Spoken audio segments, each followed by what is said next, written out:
Plasma Stream. Destiny Hero Plasma Stream. We're now live. Heck yeah. What's up, duelists? How's it going? Welcome in. Today I want to work on a deck. I didn't have the sauce ready to make a whole video on it, so I figured before the day ends, I'll go live. I'll work on the deck live on stream and then play it a bit. So that's the plan. Now these Royal Decrees, I'm not really sold on them. Not really sure if we should go Royal Decree or Dust Tornado. That's something I'm not sure about. I am sure that we're going to need back row clears to make sure our plasma survives. If our plasma doesn't survive, then I mean, it's okay because we have Avarice, but it's not the best situation for us.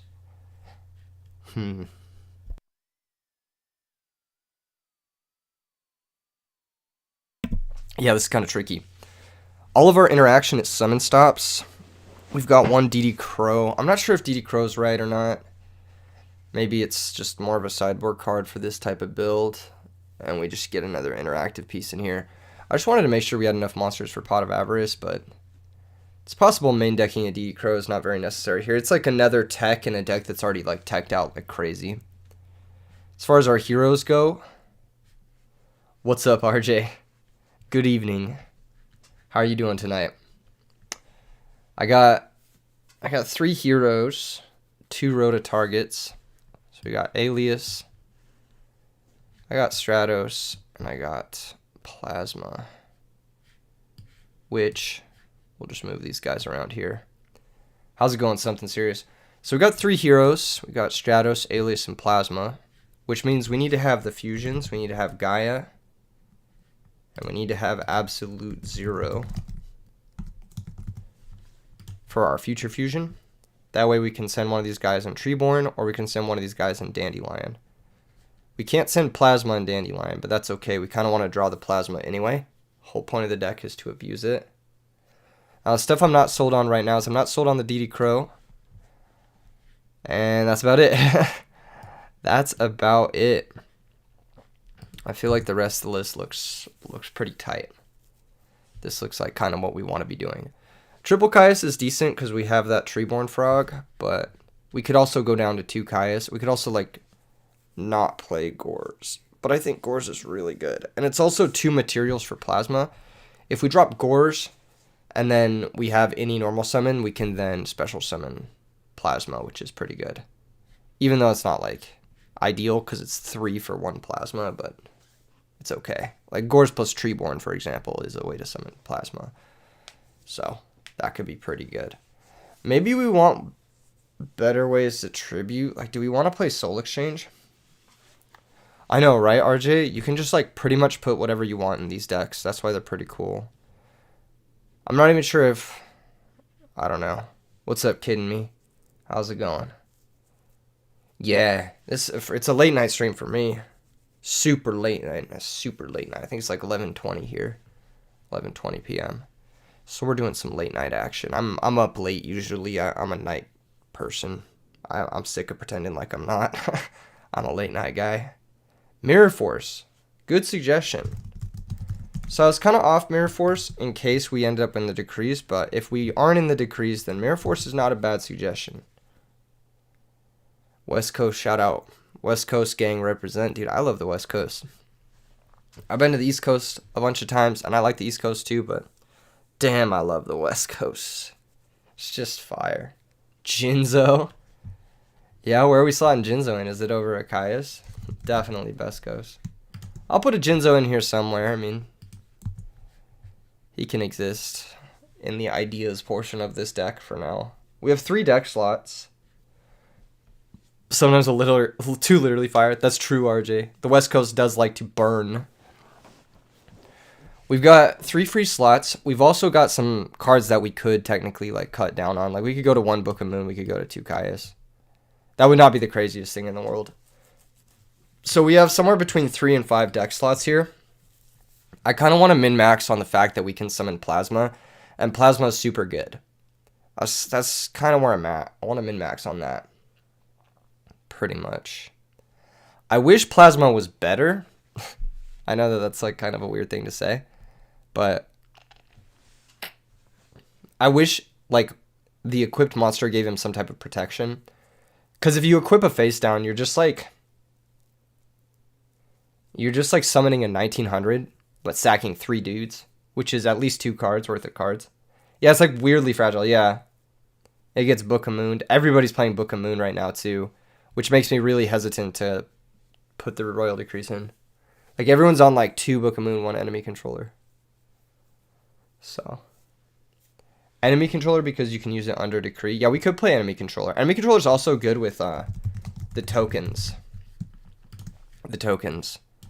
I had the idea for this deck because I have a deck that I've been working on a deck profile for, and it's a deck that I've built all in 1 rarity, which I'm really excited. I ordered all the cards for it last night. It was really expensive.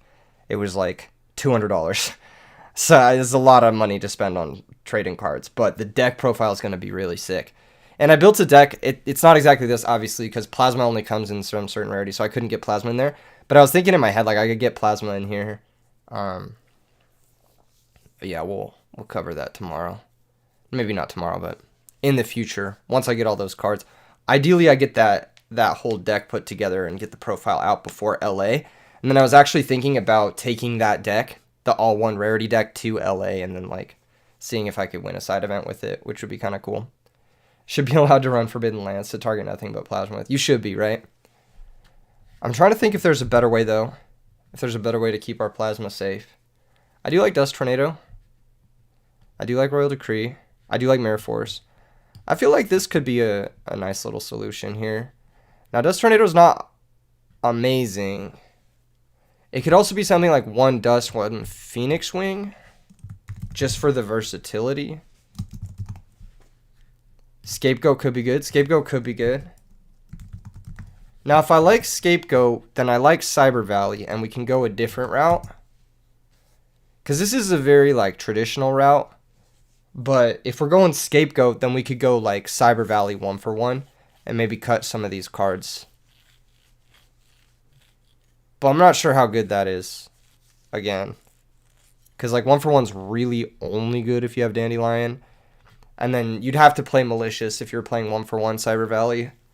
And Malicious is just another brick. Let's try some test hands with this as it is. Let me slap an extra deck in here real quick. Normally I just search Synchron, Monster, Type, no, Synchro, Release Date, Search. There we go.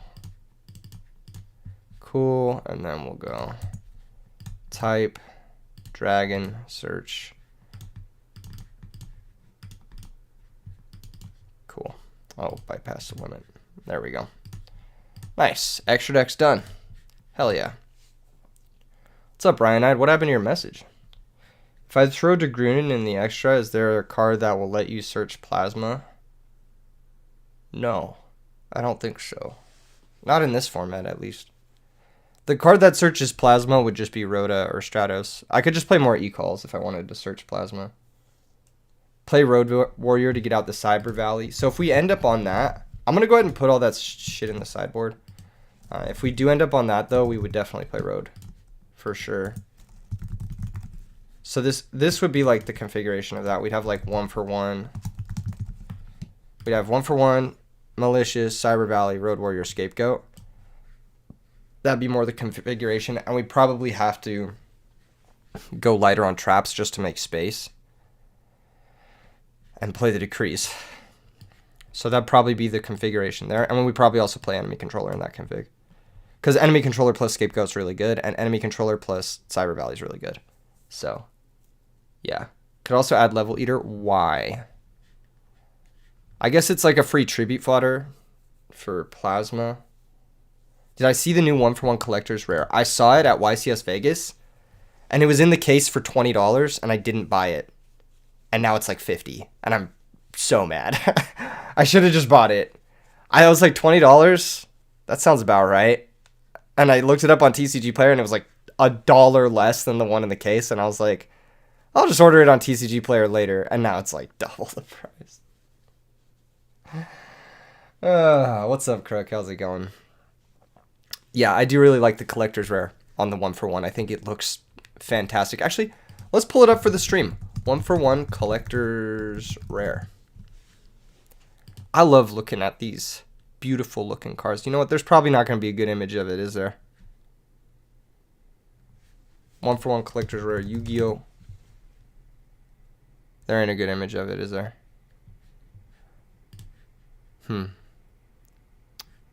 What's this set from? What's it from? Is it this? This shit? What is this? Am I clicking on a site I shouldn't be clicking on? Well, this picture doesn't do it justice at all. What the fuck, man? Maybe we go eBay? eBay. 1-for-1 collectors. There we go. Now that's a fucking picture of it, dude. Let's take a look at this picture.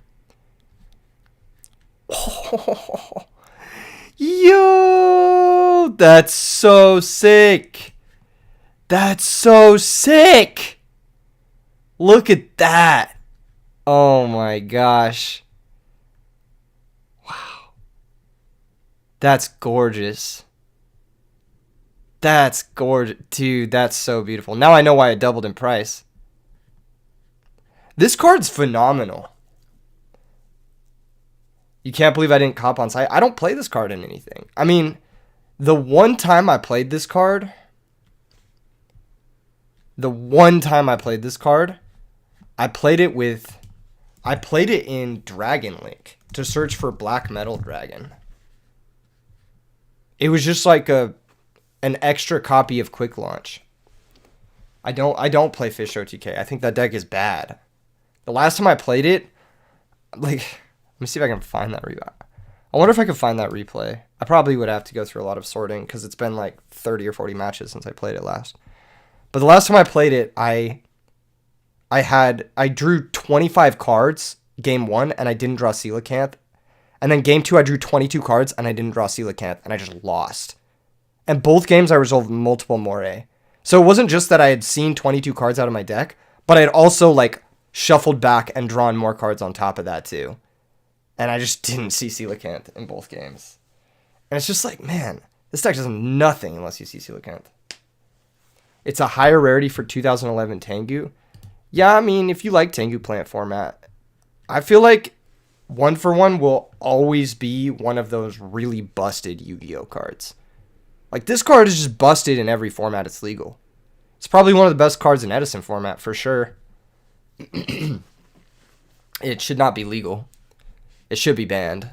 I think this card should be banned in every format, actually, now that I'm thinking about it. I think it's too powerful. Maybe not like Modern where it can get ashed. It's good in Modern. Dude, it's good in Modern because it's like a generic Itelly. Kind of. I don't know. It's just really good.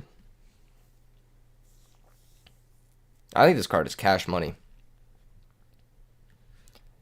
Yeah, that card's busted. Anyway, I used it to search Black Metal Dragon. And this was when we still had Chaos Ruler. So like this was like, it was a really good play to 1-for-1 for Black Metal Dragon. Because if you pitch a dragon, then it just gives you food for your red eyes to get back. You link off the Black Metal into Striker, search Boot, search Red Med, banish the Striker for Red Med, bring back whatever you ditch from 1-for-1, and then go crazy. So it was like, it's like a 1.5 card OTK in Modern. Yeah, exactly. It's still insane in Modern. I feel like this card is very broken. This card gives me like Last Will vibes. You guys ever played Last Will? This card gives me Last Will vibes. Like, this should not be legal. For sure. Anyway, back to the deck we're talking about here. Let's do some test hands and see how this bad boy is drawing. Because if this guy's bricking, then we can mix it up. We can mix it up a little bit. Okay. Opening hand is kind of fire. So, another reason I really wanted to try this out. Yo, what up, Gores? How are you doing? So, another reason I really like this build is because you can play Future Fusion in it. Now, Future Fusion's obviously insanely busted if you have Mali too. But even just like this, and then we reveal Gaia. Reveal Gaia, right? You think the Valley is good with mind control? The Valley is good with mind control, but it might be good. It might not fit the build. We'll see. We'll see. So Future Fusion, obviously very broken. We're going to get 2 tokens with this hand. Now, pardon me, we could set Book. I like setting Book here. Just because there's nothing I want to discard with Phoenix Wing. I actually want all 3 of these other cards. The only thing I discard is Book. But if I'm Phoenix Winging their card and they just play nothing else, then I can't Caius anything. So if they try to attack my token with like 2 monsters, maybe I'll Book 1. And if they just attack with 1 monster, alright, we let it happen. On our turn, we draw. Pick up Stratos. That's really good. Maybe we go for that in a bit. But we would go for Caius first. And go, boom, banish their shit. That's pretty good. No, this is pretty solid too, because this is 1, 2, 3 monsters. Stratos is monster number 4, and then Stratos searches monster number 5, which we can pitch to Windblast, which is the Plasma. And then we have a live Avarice. Next turn, we're getting Gaia, which is actually just a solid body. This dude puts on the beats for sure. So that's a busted opening hand. We had Heavy Storm, Future Fusion. Let's do a couple more test hands. I like to do like 7, 8 test hands. This one's obviously very good too, especially if we're going first. We have Quick Draw Dandy. We have Gores. We have Alias to sort of stunt aggression in case we're playing against Glads. We got Avarice. The Avarice is not very good here. I actually, if I make Drill here, I'm probably pitching... Well, I'm probably pitching Neos Alias because I can get it back. But if I didn't have Neos Alias to pitch, I would pitch Avarice because this Avarice is pretty bad. Yeah, Scores. This is a Quick Draw Destiny Hero deck. So I'm trying to like make it work together. This hand also pretty fucking solid. The only issue is... No, this hand's pretty good going second too because we got Trooper and we got Storm. So this is a pretty good hand going second. All right, next hand. I hate drawing double hamster. I might go down to 1 hamster because I think drawing 2 of that card sucks. This hand sucks. Like, this hand is not very good. Issue is... Yeah, we drew double Dandy. So we just set Dandy, set Torrential. But this hand sucks. Like, if the opponent just sets a monster, like, we're in an awkward spot. Yeah, this hand sucks. Maybe we cut a hamster. I think we can cut a hamster. I just don't want to be drawing normal summons like that. So if we cut a hamster, we have 1 more deck slot. Did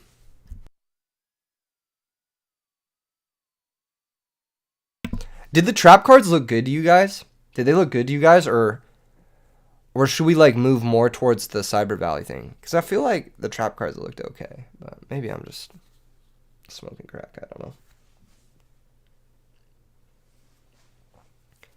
If we're cutting a hamster, we're cutting a Caius. Maybe. Yeah, maybe. I think because we have Treeborn, we can support Caius a little bit easier. I not Trap Dust Shoot. Yeah, maybe. The deck I would want to beat with this is like Black Wings. And Trap Dust Shoot's actually not that great against Black Wings. Because after turn 1, it's just a dead card. I don't know though.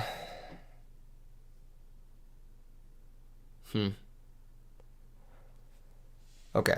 Let's do some modification. Let's cut some cards. Let's make some space for these guys. Let's get Cyber Valley in here. Let's get 1 for 1 in here. Let's get Scapegoat in here. Okay. Now obviously Hamster makes Cyber Valley a little bit better, and we're replacing Hamster with another normal summon, which is awkward. Why not run Charge with the Raikos? Just deck space, probably. Because, like, Charge for Raikou, like, I don't really want Raikou that much in this deck. I'd rather start Stratos, if anything. Extermination could be cool. Yeah, Extermination or Decree. Extermination's not a bad idea. I think we wanted an Econ in here, too, somewhere. So let's go... No summon stops. 1 Decree, 1 Econ. And then We gotta get the malicious in here somewhere. What did we say? We were cutting a Caius for a malicious. What do you guys think? One malicious? The tech malicious? That seems pretty good, right? Like just a tech malicious. Yo, what's up, KJH? How you doing, bro? Late night stream. Gooberman. Econ kind of nasty in this deck? Yeah, it kind of goes crazy, low-key. Yeah, 2 malicious is too bricky. We should just play 1. I like that idea. Alright. Seems good to me. Seems perfect. Let's go test it out. Let's try it out. Trag? Nah, Trag's pussy. I don't like Trag. Just kidding, that card's insane. Okay, this hand's good. I mean, this hand's just... It's very solid. Going second, it's even fine. Yeah, this hand's good. Alright, next hand.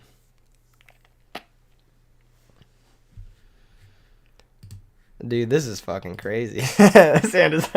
What the fuck? Holy shit. Alright, so we future fusion. I'm just kidding. I don't know if we future fusion. What do we do here? Oh, man. What do we even do with a hand like this?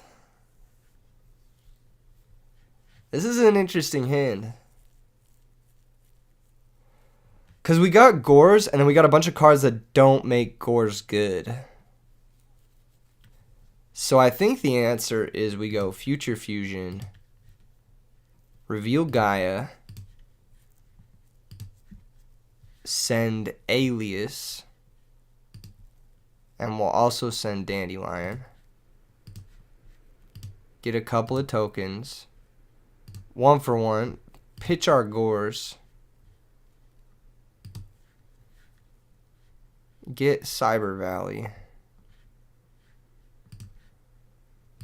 And then draw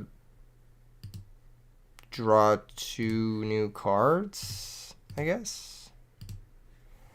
Now we haven't normal summoned yet, so we can still set Raikou, which is pretty cool. Yeah, and I think we do. I think we just set Raikou. We got 3 monsters in the grave. Raikou's 4. All it needs to do is hit a 5th for the Avarice to be live.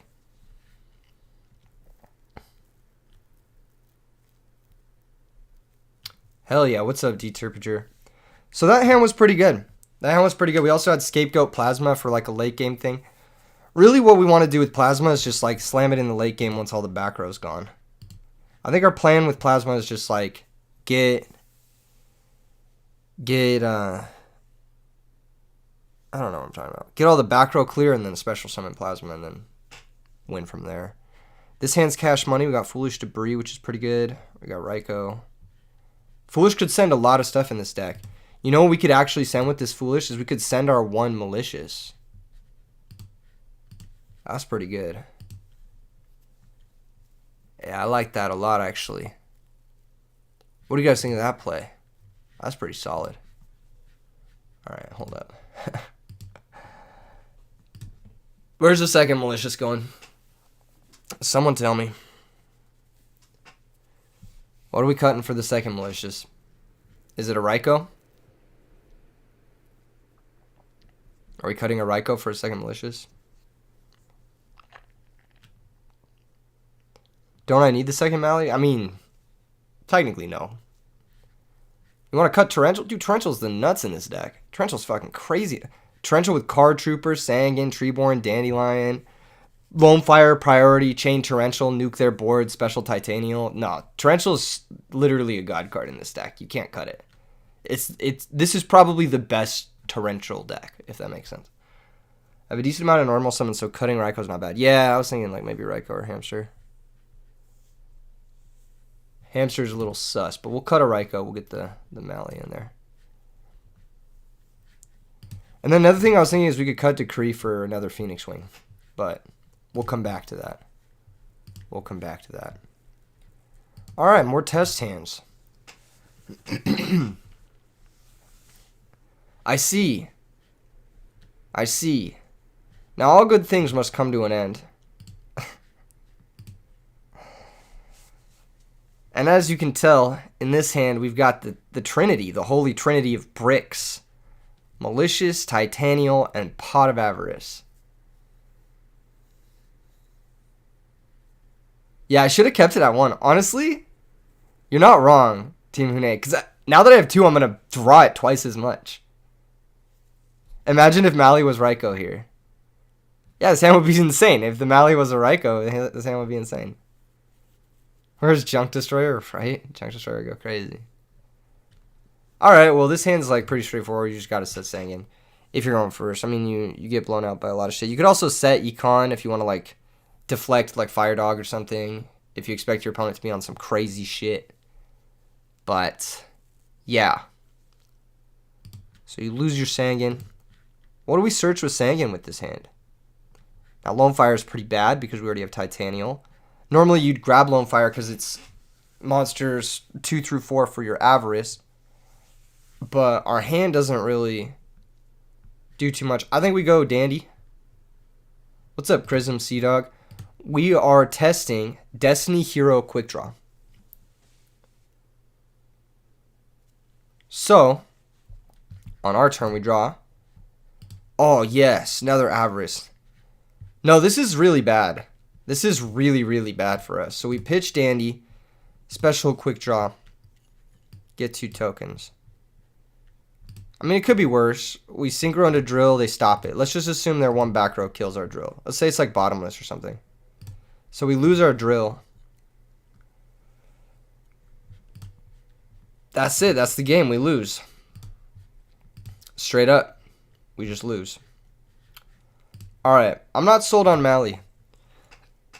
No, I understand the power level is definitely there, but I'm not sold on it.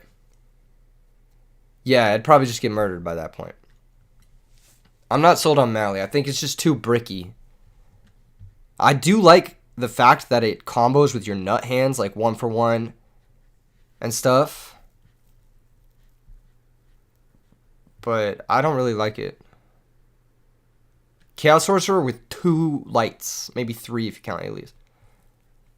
I guess 4 if you count Rhoda. 5 if you count Future Fusion. 6 if you count Foolish Burial.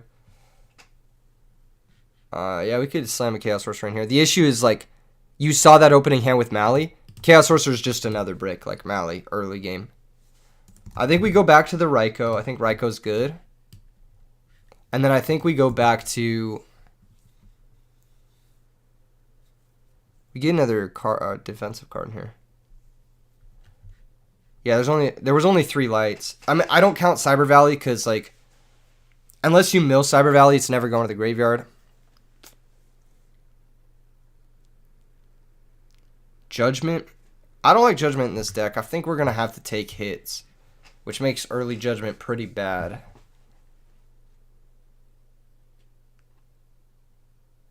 Let me think for a sec.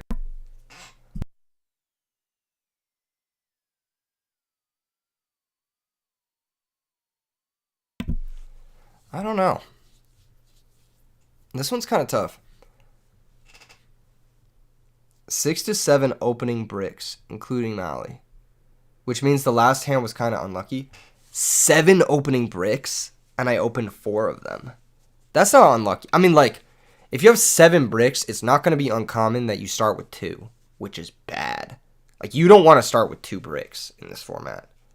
Main deck Jinzo like a Giga Chad. How am I... What does Jinzo even do here? I feel like I'm going to summon a Jinzo and my opponent's going to Omega Lol fucking summon Sirocco Special Bora and just run it over. Does Plasma tribute to summon? Yes. Plasma tributes, but it also special summons. It's not a tribute summon, so you can normal and then special it in the same turn. But it does tribute. I don't know if that... You could technically Soul Exchange. I don't know if we have enough... We have Titanial, 2 Caius, 2 Quick Draw, and Plasma for Soul Exchange. What is that? 6 targets. Yeah, I just, like... Oftentimes, you're going to Soul Exchange, Tribute Special Plasma, and then, like, you Soul Exchange the monster you would have taken with Plasma, which is awkward. Same thing with Caius. You're going to Soul X, Tribute Summon Caius, and then, like, Soul X for Quick Draws, obviously, it's as bad as it sounds. So, I don't really know. We could just put another copy of Cyber Valley in here or something. I'm not really sure. I'm not really sure. Mind Control. Mind Control really only works with Cyber Valley. Unfortunately. Do any of you guys follow me on Twitter? Today I tweeted a bunch of my drafts. I hope that wasn't annoying. I know some people get annoyed when they see someone spam a bunch of tweets, but... Side and Avarice from our room. I would never side Pot of Avarice in this deck. I would main it, then side it out. Thanks, RJ. You a real one. Could increasing the size of this deck make sense to dilute the bricks? Yes, but it would also mean that we see Future Fusion and Heavy Storm less often. And Rhoda. And 1-for-1. This deck is like 90% power spell. Get carried by a power spell. You really can't go wrong with bottomless. I was also thinking like you can't go wrong with Trap Dust Shoot. But Trap Dust Shoot's... This is not like a great Trap Dust Shoot deck. I was also thinking we could maybe do the third debris. Maybe. I don't know. I don't know. Charge, maybe. There's got to be something we're forgetting. Let's just look up spells. Dark Hole. That's the answer. Sword of Revealing Light. That's a good one.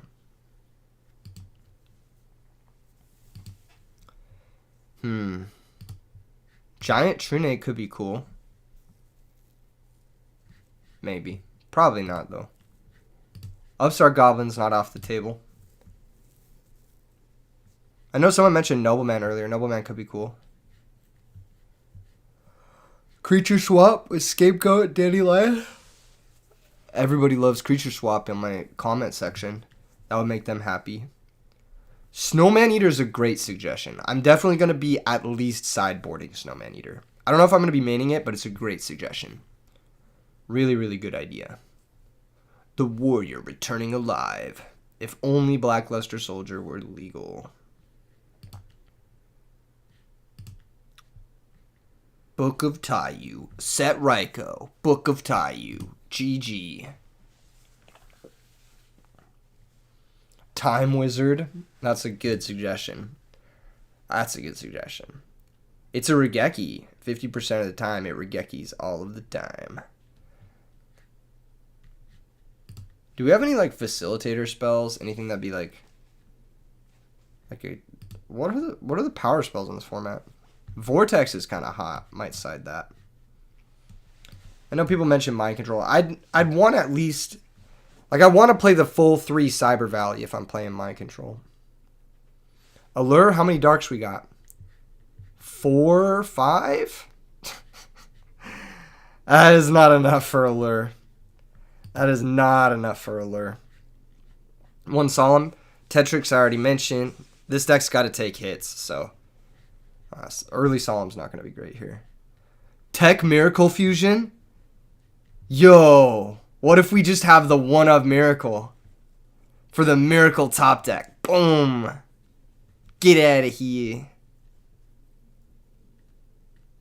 Tech Miracle's not a bad idea.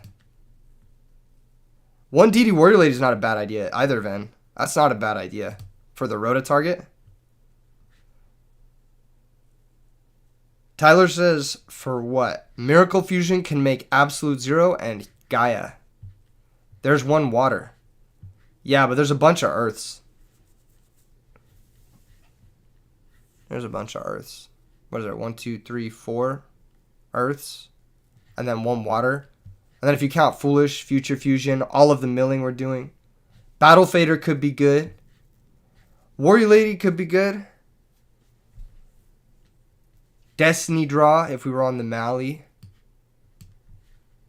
I like doing this. I like going through all the spell cards because you really see the options, right? Cup of Ace. 50% of the time, it's Pot of Greed all the time. You guys like Warrior Lady? All right, let's do a little bit of a poll. We're going to start a poll. Last card, add option. Okay, we're going to go Miracle Fusion, DD Warrior Lady, and then the last one was Battle Fader. All right, guys. Which of these do you like the best? So I like Miracle Fusion Battle Fader because they're not normal summons. I like DD Warrior Lady because it makes the Rhoda a lot better. But it is just like another normal summon. So, I'll let you guys pick. I'll end the poll in a few more minutes. Now, if we do go for the Miracle... Oh, also, we got to get Road Warrior in this bitch. We'll just cut an Iron Chain. I never make Iron Chain. I feel like he never comes up. I could just be... Yeah, we'll get Road Warrior because he can search for the Cyber Valley. And then we got Stardust, we got Black Rose, Ancient Fairies. Okay, cool. It seems like a lot of people want to try the one Miracle Fusion. We'll try it out. We'll put the DD Warrior Lady in the side, at least for now. We'll put the DD Warrior Lady in the side. The one Miracle Fusion seems kind of heat. This could pop randomly. Low key. Yeah, I feel like top decking your one of Miracle is going to be fire. It's either going to be fire or it's going to be so bad. I don't know. This card is sus. Snowman Eater over Hamster. No, Hamster's too good because it gives us 2 bodies for Plasma. But Snowman Eater is for sure going to get sided. But Snowman Eater makes a Miracle better. So you're not wrong, Chrism. I don't know. Snowman Eater does make the Miracle better. Put Snowman in with Miracle. How crazy is it to go down on the Hamster for Snowman? I feel like we could cut a Raikou for Snowman, if anything. Because, like, keeping the Hamster is kind of nice, low-key. I would put in Penguin Soldier, but that shit can't be summoned by Debris Dragon. It's so fucking bad. It's like... 750 attack, really? This motherfucker has 750 attack. I wish he could... If he could be summoned by Debris Dragon... Snowman instead of Frog. No, you gotta play Frog. Frog's too good, especially for the Plasma and the Future Fusion send. And Frog also gives you extra outs to, like, late game, like, quick draw stuff. And also, like, worst case scenario, you bring back Frog for free and you can, like, valley it off and stuff. I think the Frog just gives you too much random value and you gotta play it because it's, like, random value. If you even get 1+1 off of it, it's, like, so powerful. Treeborn Econ, yeah, that's another good one. Let's try the one Snowman over the one Raikou. That way we've increased our elemental count. We've got an Earth, we got a Water. Well, how many Earths we got? We got 1, 2, 3, 4. Am I missing an Earth? We got 4 Earths, we got 2 Waters. So we got 6 other targets for Miracle. Trag over Gores? Hell no. Hell no. Gores is 2 bodies for Plasma. You don't see Econ? It's right by Torrential. Okay. So I'm going to put a couple DD Warrior Ladies in the side. Card seems good. I think we are on DD Crow in the side as well. Let me get some of these cards out of here. Charge is going to go. We'll side the second Decree. I think that's fine. Siding Nobleman seems fine. Bottomless seems pretty good. Play a match? Not quite yet. Not quite yet. We'll side the Lightning Burst. I'm not going to side the Mind Control. I'm not going to side Jinzo or Debris. We'll side another Snowman. Because I think he's pretty good. We got to side 2 Vanities. This card's solid. And then I do like Kaiku the Ghost Destroyer. I think that's a very good sideboard card. The only thing I would like to fit in this sideboard is maybe a Thunder King Ryo or 2. So maybe just over the DD Warrior Lady, we'll put a Thunder King. God, everyone wants this fucking Penguin Soldier shit. No, that card is ass. Trap Stun is a side for Royal Decree. Why would I not just play the second Decree? I'm playing no trap cards. It's pretty free. I also don't really need the Dust Tornado. And if I'm on double Decree against Black Wings, then Bottomless is actually not the move. I should be siding like... I mean, Bottomless is just insane, so we should side it, but I should be siding differently. I wouldn't play the second Degree because of Gores. Dude, I'm a big fan of playing like stuff that shuts off my Gores with my Gores. I'm a big fan of that. I stay doing that. Okay, let's go test hand this bitch, and then we'll decide on the last sideboard card later. Let's see how this draws. I mean, our first round of test hands, we have one bad one. This one's kind of mid, low-key. Do I like Prohibition? No, I think that card's bad. Gores with Gear Town is a big chat play. Oh yeah, that's fire. I don't know what you do here. I don't even really want to mill. What do you even do here?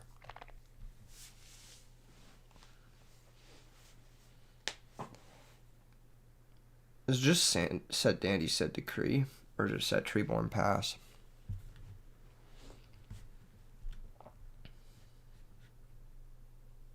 I think because we have Heavy Storm, it's set Treeborn Pass.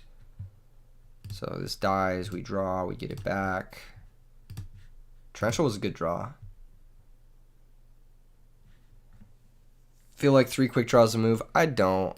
I think with the hero stuff, quick draw is kind of, it doesn't really combo super well. All right, next test hand.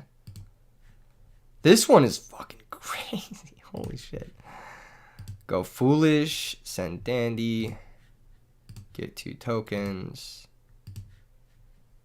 Lone Fire, sack, go get Lone Fire. Sack, go get Titanial.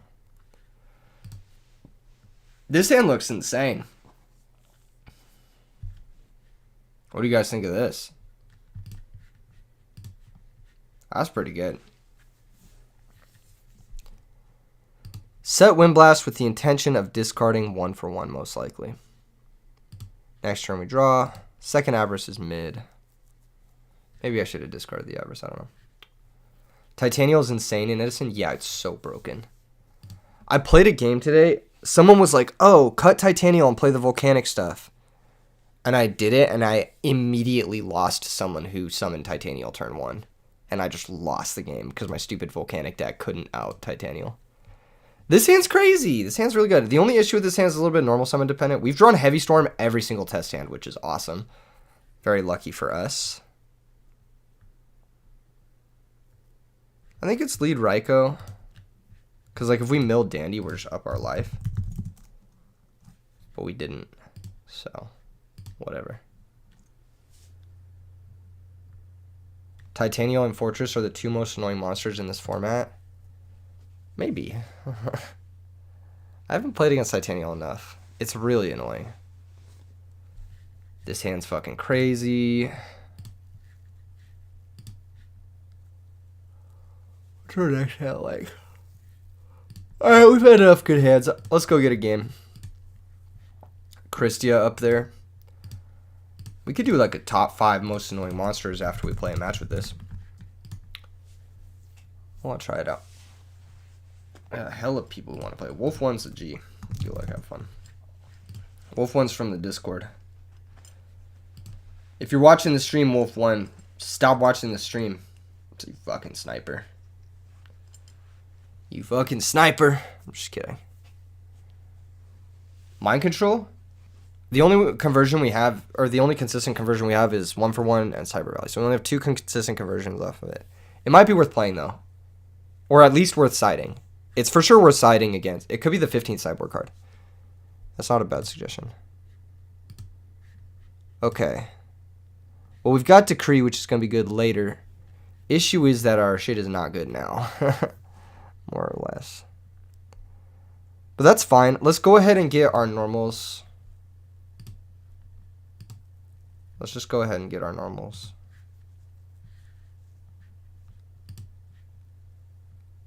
And then we grab Titanial. Bottomless? Sure. That's fine. I could have played it a little slower, but whatever. Yeah, main one is good.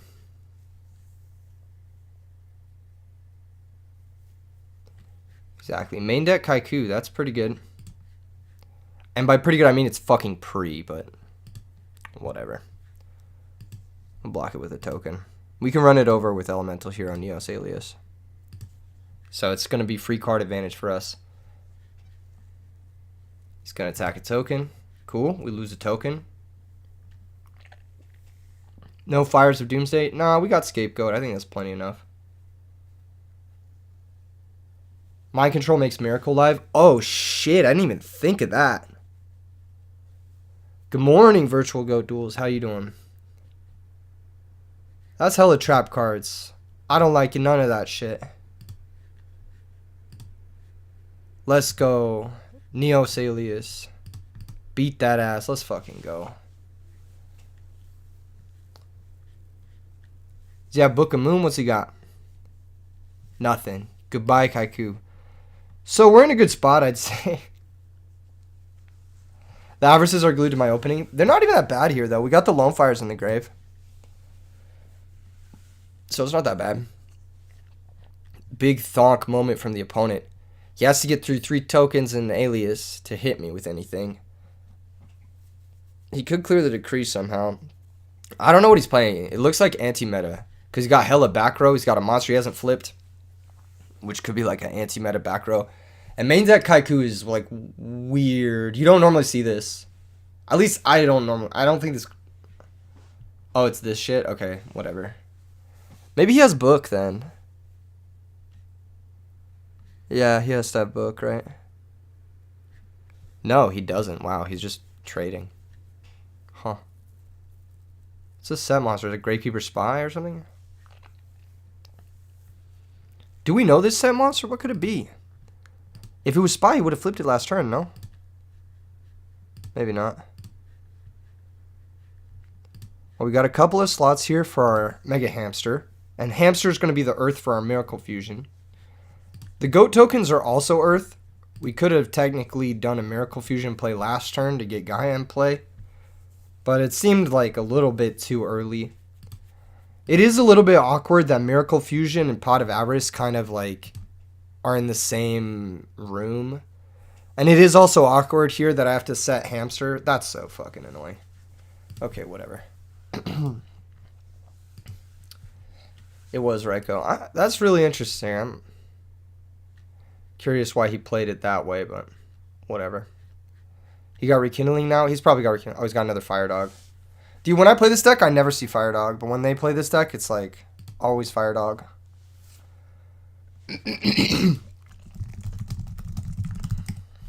Alright.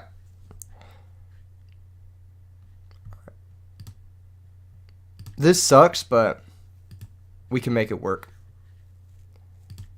Unfortunate, though.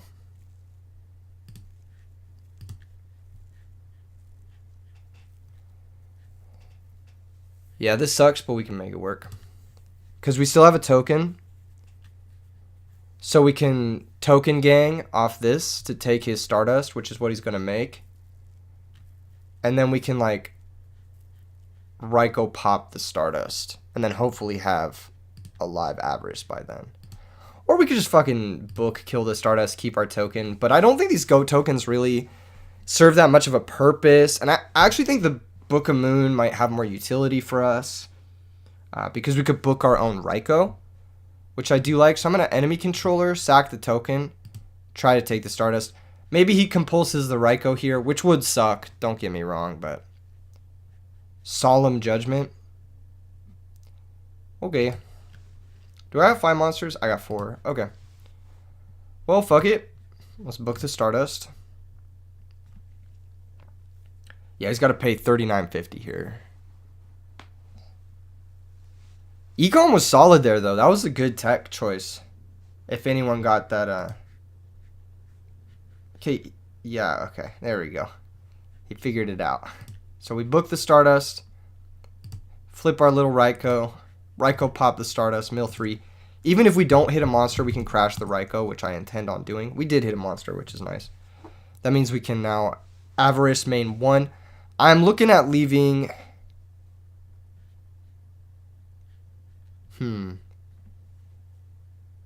I think what we do is... This is so bad.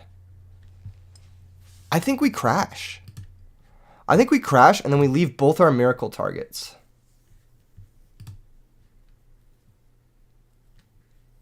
Okay. Now we go Avarice. Leave Alias Hamster.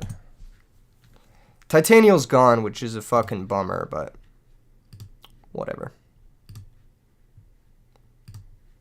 So's his Solemn, and he's pretty low, actually.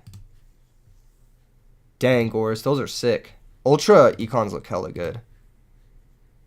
Set good card, yeah. So we can summon Stratos now, and we can go find Plasma. Or we could wait till next turn. Do we die to Rekindling? What does he got? 3 in the grave? No, we don't die. We can just pass. Alright.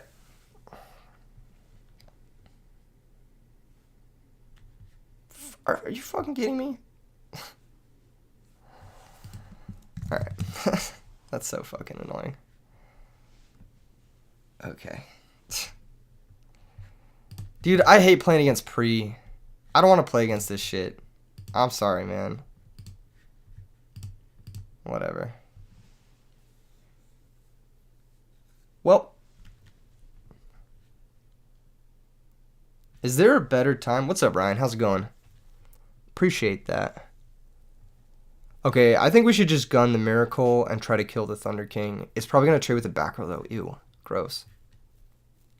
Is there a chance we just kill him if we, like, go Raikou pop the back row, Miracle, and then we have, like, a conversion, maybe? If we go Miracle and the summon resolves, then we could summon Stratos, pop a back row, brain control, go for game. Ah, I'm so greedy. I'm so greedy. I have to do it. I have to do it. I have to do it. I have to do it. Is this good? Hell yeah, baby. Hell yeah. Okay, so what? How does Gaia work? Is he mandatory? Yeah, he is. He is mandatory. So we'll activate his effect. Target the Thunder King. Now, worst case scenario, our Stratos can beat over the Thunder King. In case he has like a Spire move or something. Effect to destroy. Alright, chat. Left or right? Hold up. Hold up. I gotta write though. I almost wrote him in the same spot. Left or right? Which one is it? Which one's the Mirror Force? Chain Okay. Best, but it's okay because Stratos can run over the Thunder King. So we're actually still in a good spot. He had Mirror Force all along. Okay, that's totally chill. Is Gaia till the end of the turn? Is that until the end phase? Yeah. Okay. No, that's fine. I mean, we cleared their whole background. I mean, Copium, it's fine. It's obviously not fine. I'm not happy with this circumstance. We spent all our good shit. But we still have brain control. We still have some stuff we can do. Raikou can stabilize for us, so. Okay, never mind.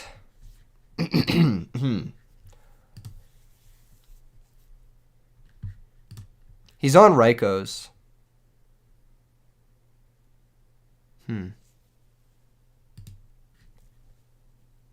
That's a crazy thing to say in the chat. Okay, so here's the issue.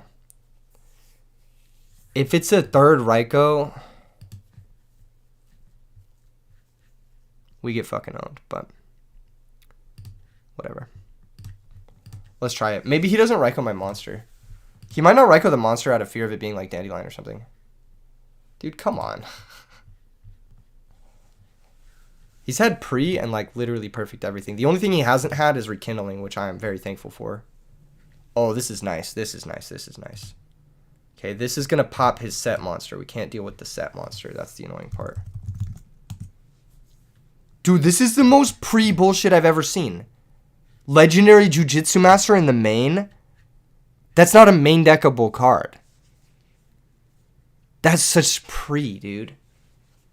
This is insane. He's like, oh, I'm going to play against Keegan, but I'm going to sideboard everything in. Okay, this is a little awkward.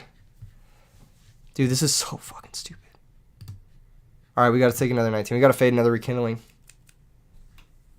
Yeah, pre plus snipe, yeah. I need to fade another Rekindling and then we should be good. The issue is if he summons any other monster, we drop below brain. Dude, that's so fucking stupid! How do you draw triple Fire Dog? How do you draw triple Fire Dog? Where's your fucking magicians? Where are your fucking magicians? Where are they? Are they in your deck? Are they in your deck at all? Where are you fucking magicians? I'm over this game. I'm over this shit. I'm not saying GG after this game either. I'm not saying GG after this game. You're gonna bring in fucking 3 main deck sideboard cards against me when I'm trying to play fucking Destiny Hero Plasma and you got the notification in your inbox for it? Yeah, okay. Main deck Thunder King against Destiny Hero Plasma? Really? Alright, whatever. We're gonna win, don't worry. I don't even have a full sideboard. God damn it. Alright, whatever. It's cool. I will not forgive you for this, Wolf. This is some bullshit pre. Okay, hold up. DD Warrior Ladies, the Heat. Whoever told me to put that in, shout outs. Alright, what we cutting? Hamster's obviously sus. Hamster's sus. Decree looked fire, but he had fucking Rykos and shit. So, like, whatever. It wasn't even sticking around, unfortunately. But it looked fire. He had hella trap cards.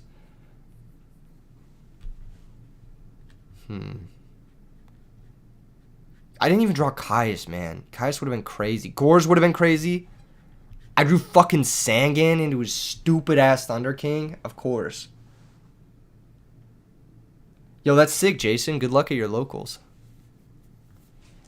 Can his deck ever beat Quick Draw Dandy? Or Drill Dandy? No, right? Drill Dandy Decree wins? Okay. Enemy controller's good. Spaceman's good. We're going to side out an Avarice because I don't think it's going to come to that.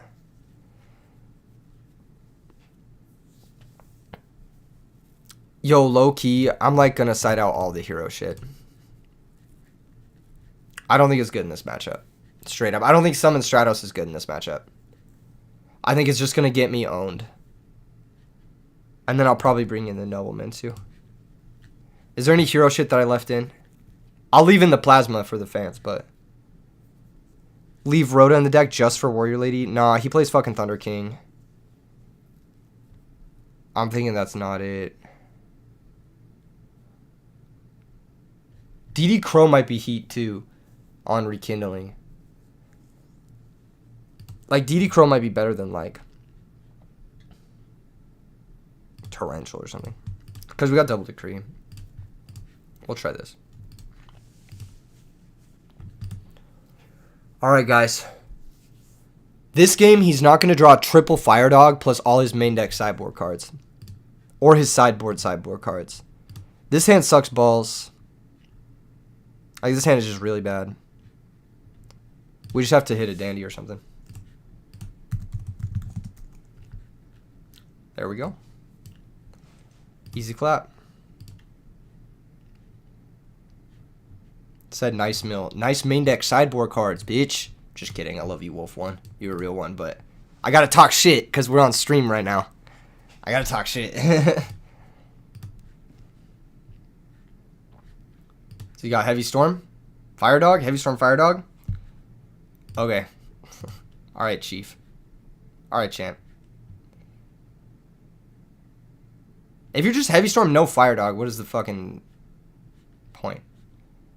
Okay, charge is cool. I'm gonna hit him with the nice mill. Ah, you gotta be a dick.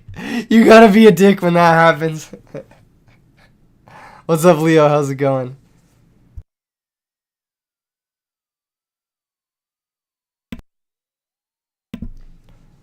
Almost as good as mine. No, my mill was good. My mill was good. This is so dumb. Okay. We take 14. This is fine, though. We still have a debris target in Card Trooper. This activates resolves. Card Trooper gets popped. We draw a card. We got token for quick draw. We should be good. Unfortunately, he had fucking Heavy Storm, so we lost our decree. I should have maybe not set the decree, but whatever. I think the plan is simple. Ooh.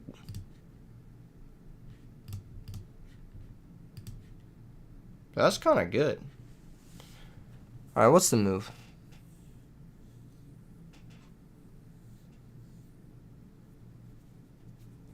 We know he plays compulsory, right? We know he plays compulsory.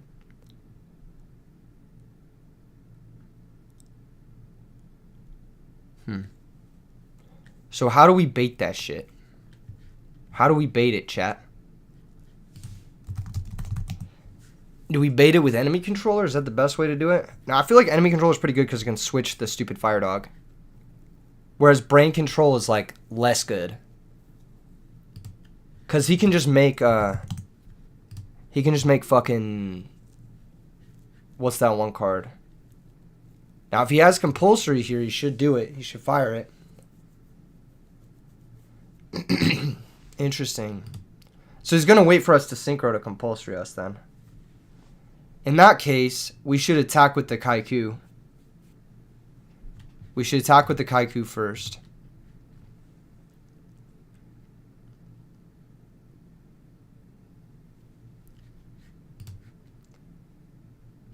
Cool.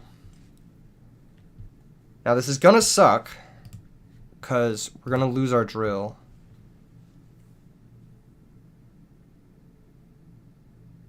Unless he has book. Okay.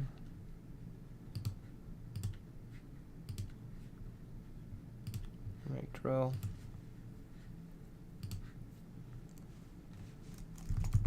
Summon, okay. Effect to banish.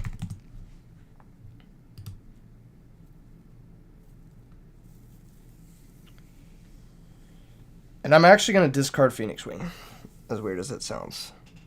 But I don't think we are going to be able to use this Phoenix Wing very effectively this game.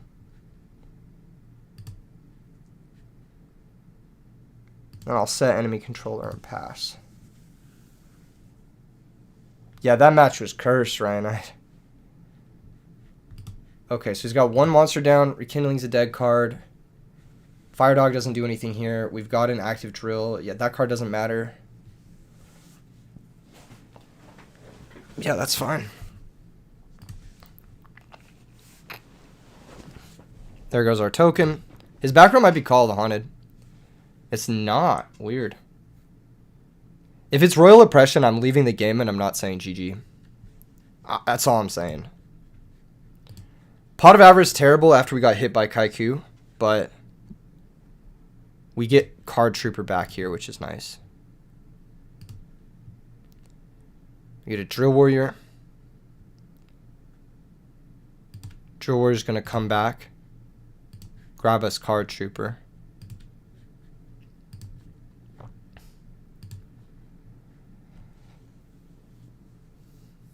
This is tricky. I think we have to pitch Avarice before normaling. Well, actually, Trenchell's gone. We can normal first. If we hit 3 monsters, maybe we don't pitch Avarice. All right, let's see what we hit first.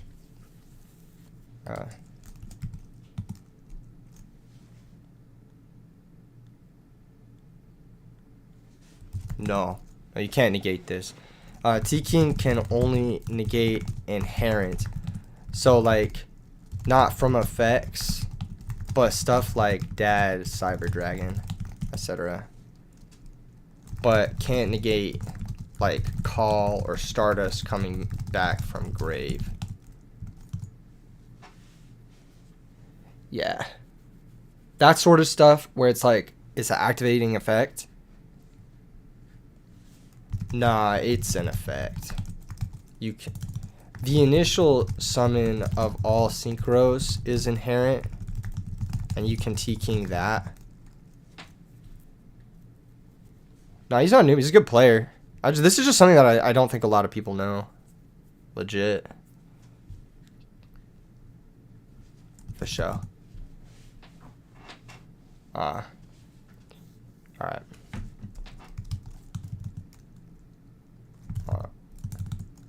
3x on troop. Alright, I'm on mill 3. Okay, we hit 2 monsters. Low key.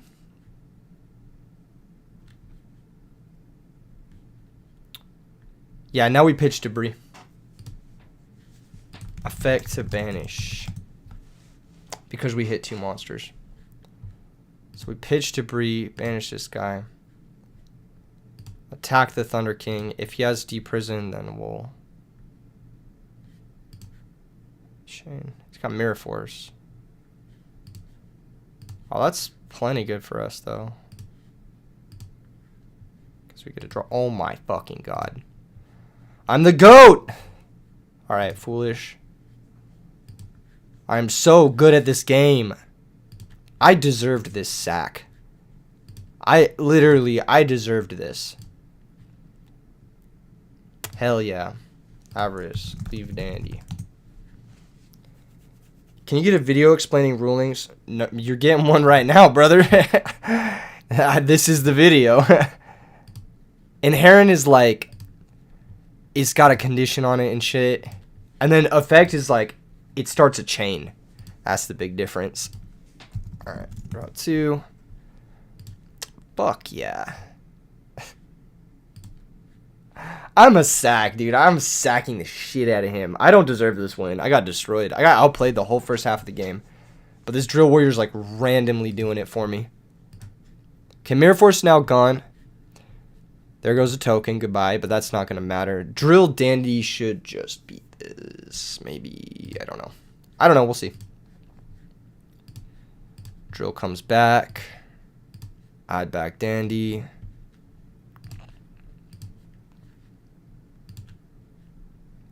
We go. Effect to banish. Even though we don't technically have to. But because Mirror Force is gone now, I still think it's better to do it this way. So, what's the plan, boys and girls? Is it take Thunder King, attack the set, main phase 2, try to Cyber Valley, get destroyed by book? Yeah, let's do it.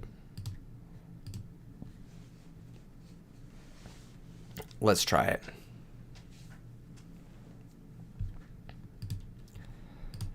Jiu-Jitsu Master, did you leave it in versus Quick Draw? Let's see it. Raiko, pop a token. Goodbye, token. I knew thee well.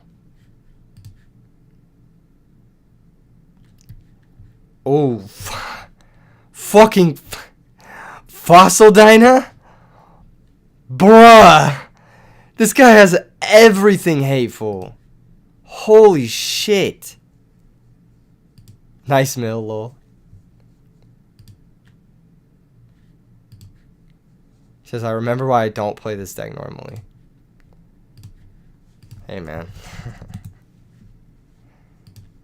Alright, we got some sauce. We got some stuff going on here.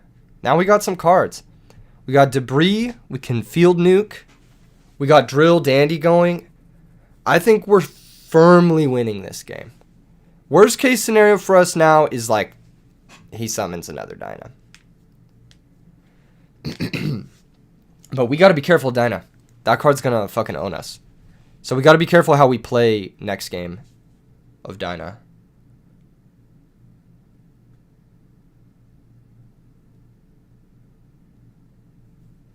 Yeah, Chrism, the Plague effect to put a card back on top, that is the cost.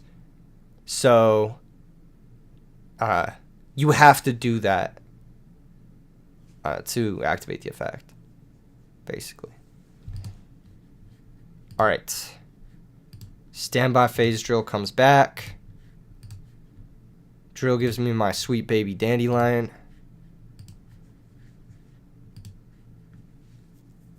Yeah, what do you guys think? Is there a Starlight Road down there? If there's a Starlight Road, you think I can play through it? Let's try it. Let's try it. Get our free tokens. Normal summon Debris. Activate. Target Dandy.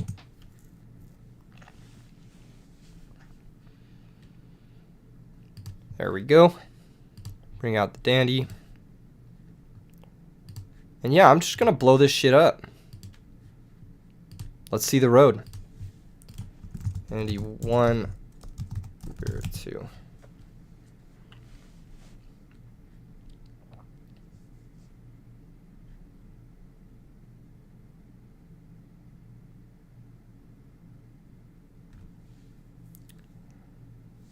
Yeah, Dandy 1, Beardy 2.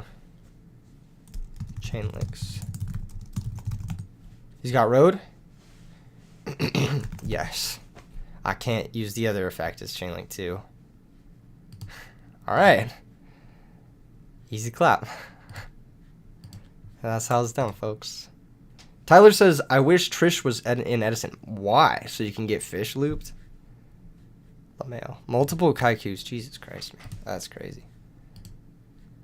DD Crow, hindsight, not very good against Kaiku the Ghost Destroyer. Got to keep that in mind. Grab back our debris.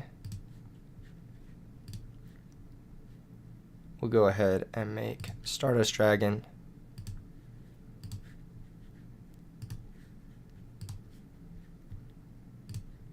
We could also make Red Dragon to play around Gores. I think Stardust is fine. Grab a couple tokens. Battle phase. Attack the Kaiku. And I'm going to play into Gores. I mean, I have fucking 12 cards, so we're good. Main phase 2. We'll pitch our Treeborn. Banish the Drill. And that's that. Okay, so we got fucking pre'd game 1. But game 2, we had a really solid, like, drill control strat pull us back. I got really lucky with that top deck Foolish Burial. That was the best possible draw. Next to maybe Future Fusion, but he had Space Typhoon, so. Here's Fire Dog. This doesn't do anything. There's a token. Yeah, it doesn't matter at this point. We'll just Drill Warrior. Add back debris. This is actually optimal, by the way. Bring back Treeborn Frog. Normal summon Debris Dragon. Synchro into Iron Chain. Since we're winning this turn, if he lets this go through, we get to actually mill 3 cards from his deck and get more info. Okay, cool. Nice. Force the concession. Cool. Does Future Fusion work with King of the Swamp? No, it does not. I don't think. Someone correct me if I'm wrong. I'm pretty sure it doesn't. Where's it at? It's in the sideboard. Oh, we didn't even have Future Fusion in our deck. Yeah. Top deck Foolish Burial was the only thing we could have drawn. Okay. Looking at all those fuck-ass stun monsters, I want my own fuck-ass stun monsters now. So, we're going to board in the Vortex and the Alias. That was our 1 Avarice, too. That's so funny.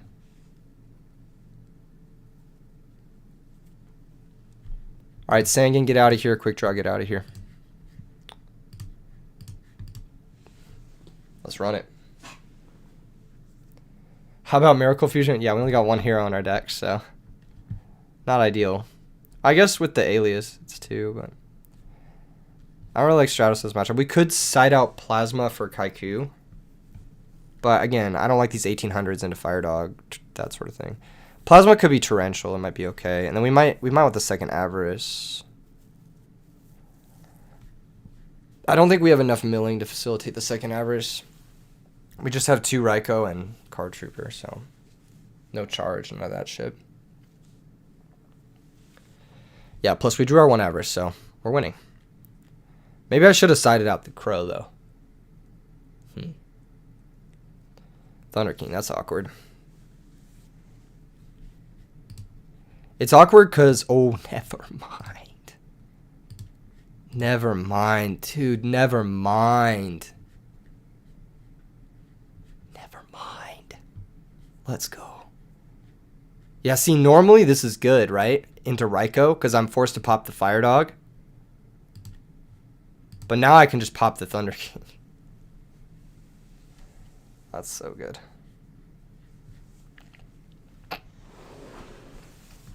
Heavy Storm.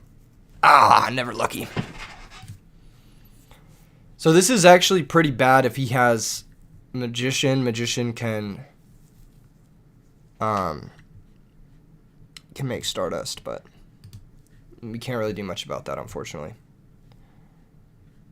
If he had Magician, he would have summoned it last turn. I think at least he would have summoned it last turn. But maybe I'm just wrong.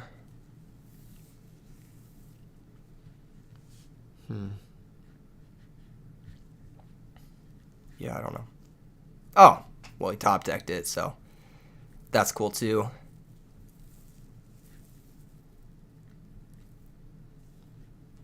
What the fuck? That's a crazy play. That's actually a really good play. That's actually a really good play. It leads me to believe he's stream sniping because he knows about my DD Crow. Otherwise, you just make Stardust, right? Am I, like, missing something? Ooh, that's a good draw. Like, why would you not make Stardust with 3 back row? I don't know. Maybe I'm just missing something.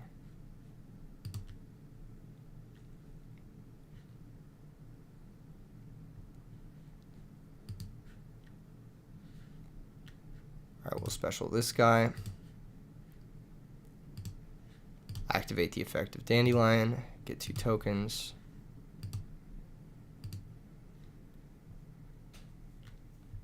Okay. Activate Cyber Valley.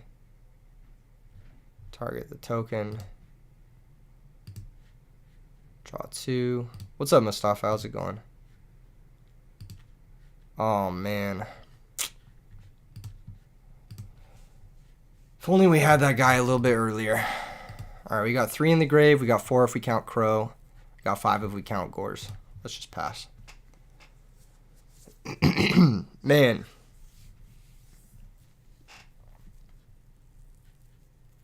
That's insane.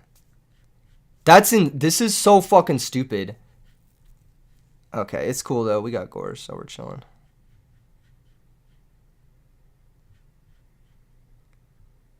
Who makes Red Dragon here? That's so dumb. Of course he has Kaiku Rekindling too. Red Dragon hasn't attacked yet. No, there's Fire Dog. Okay. If he doesn't attack here, then... Alright. Cool. Now we can special summon Gores, and we can get token. We're going to put him in attack, actually. Cool. Well, this is bad for us for a lot of reasons, but not much we can do. Battle Fader would have been funny here. But... yeah, I don't know. I think it's really weird he didn't make Stardust last turn. I feel like that's like there's no way you're playing around DD Crow that hard. You're going to not make Stardust with 3 back row? That doesn't make any sense to me. Maybe I'm just salty, but like, yeah, I don't know. Also, this is a mistake, I think, from the opponent. Synchroing with the Fire Dog. In my opinion, you should synchro with the Kaiku and make Dark End, but whatever. I don't think it's going to matter too much.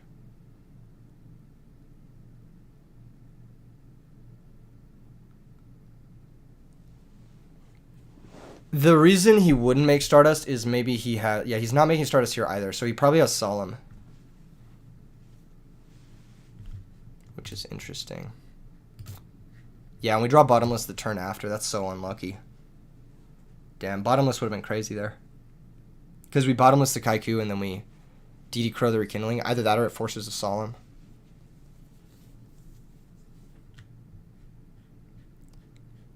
Well, we can't really afford to play through any back row.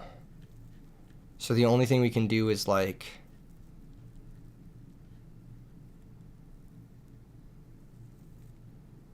Caius activate. You got a Solemn.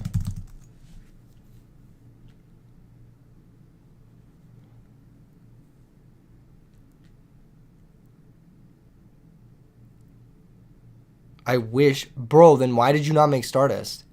Are you stream sniping? Target, Colossal.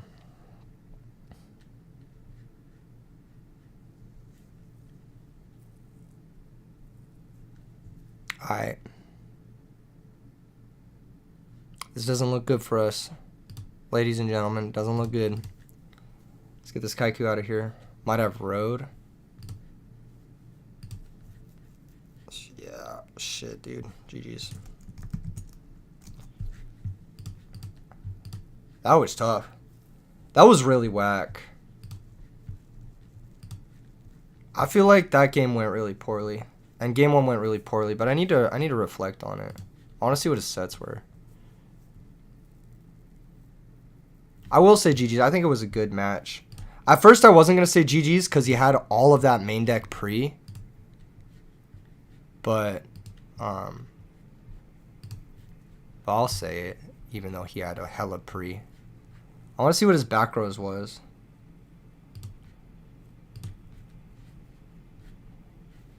Alright, let's go to game 3.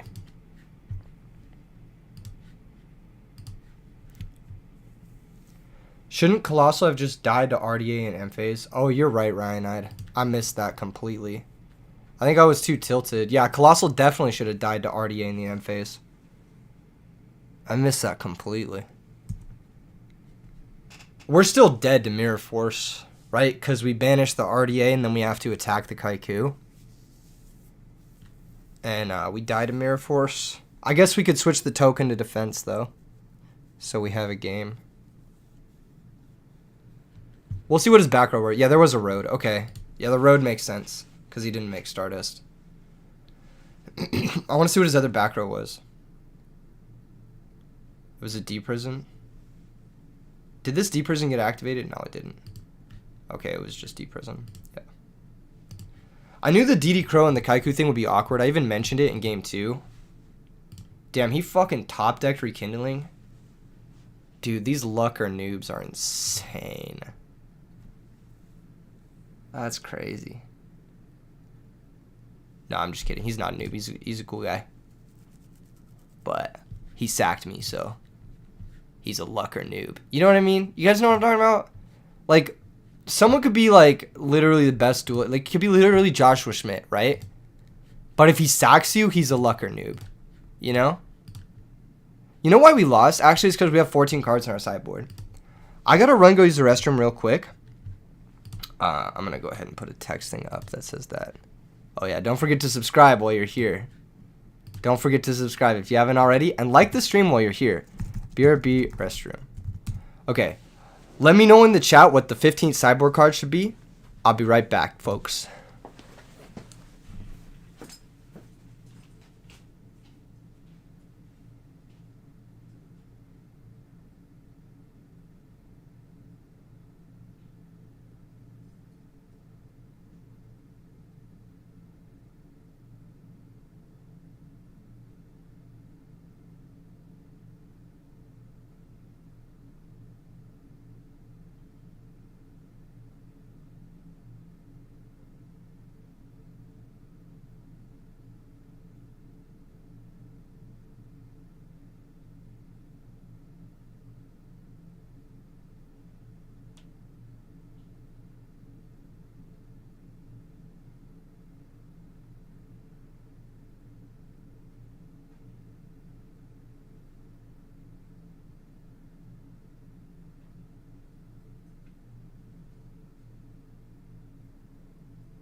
All right, I am back. I am back. Yeah, mind control. That's what it was. That's right.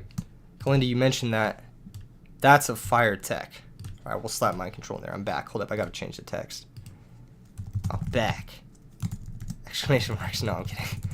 We'll leave this guy off. Sidra baits, T-King activations. Oh yeah, I don't have Cyber Dragons. Yeah, I don't have room for Chimera Tech though. I don't know. Yeah, maybe I should have Cyber Dragon. Yeah, that's a good point. Wait a second. That's a pretty good point. Yo, that game was whack. Anyone else feel like that game was whack? How did I lose to 3 trap cards? Double fucking Decree, Heavy Storm. Hella shit to play through it. Man, that game was whack. What are my favorite sleeves to use? Now, I'm not sponsored by any sleeve companies right now, so I can't be giving away that information for free, but wink, wink, Dragon Shields, if you want to reach out, maybe we can, maybe that might be my favorite sleeves. I don't know. If anyone from Dragon Shield is watching this right now, I would love to say the Dragon Shields are my favorite sleeves for a nominal fee. You feel me? I would love to shill for some sleeve companies, but at the moment, I am not currently sponsored by a sleeve company. I would like to be. That'd be fire. Especially because I have an idea for a series, and I'm starting it. I mentioned it at the beginning of the stream.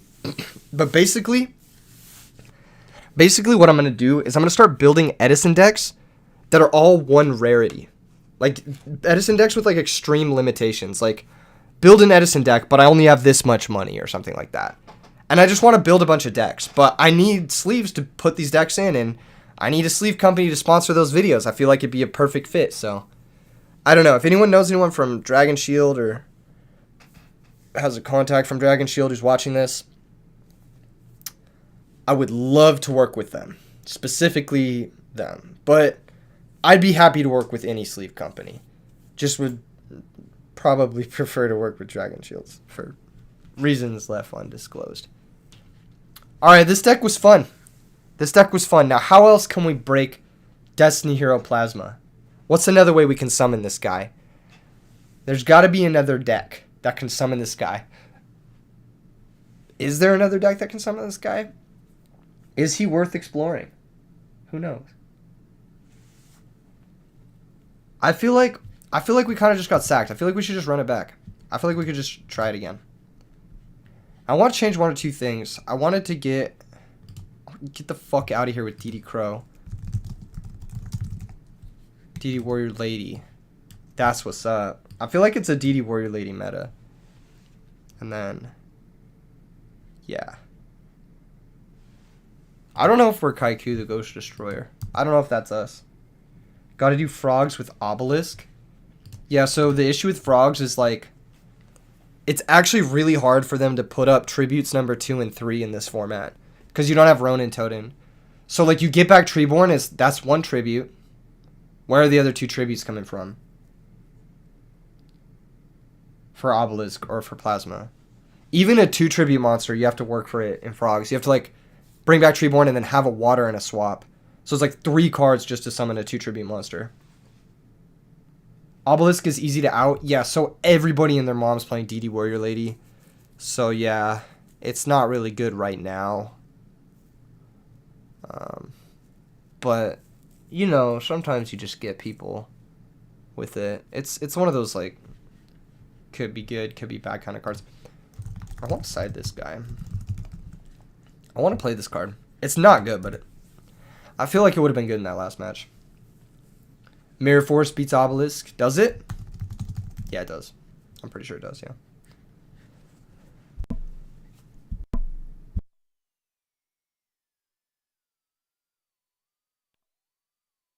Yeah, Obelisk is based, but Plasma is kind of like good Obelisk, if that makes sense. I was not happy with my sideboard there. I was really not happy with it. I think I want another Book of Moon. I was just really unhappy with it. I don't know. Let's just try another game.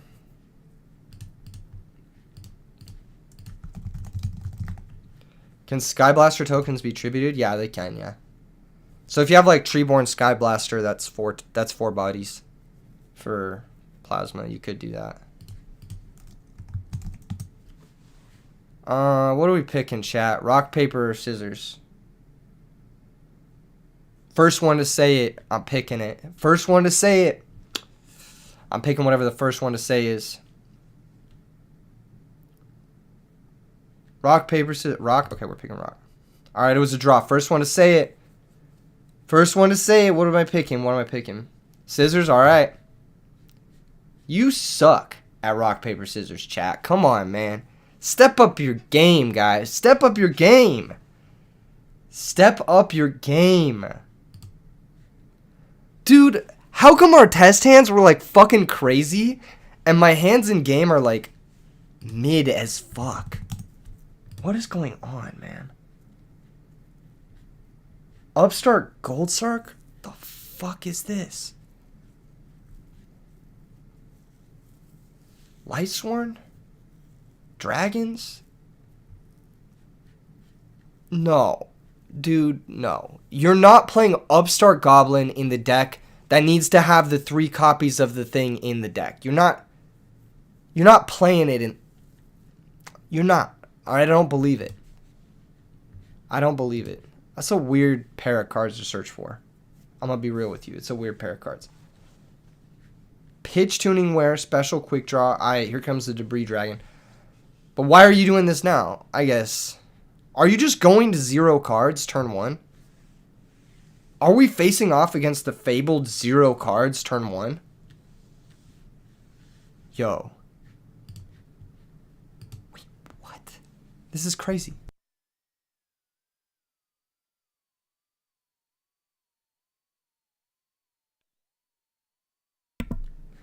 Oh, so he upstarted into the Tuning Wear. So he drew all 3 Tuning Wares because he's playing Upstart. That's hilarious. That's like really funny. Well, that's... Oh my god. That's actually so broken. Holy shit. That's so never mind. I'm a cheater and a sacker. I'm so fucking lucky, dude. Holy shit. I'm so lucky. Give me the tokens, baby. Give me the tokens. Oh, not that many tokens. Draw 2.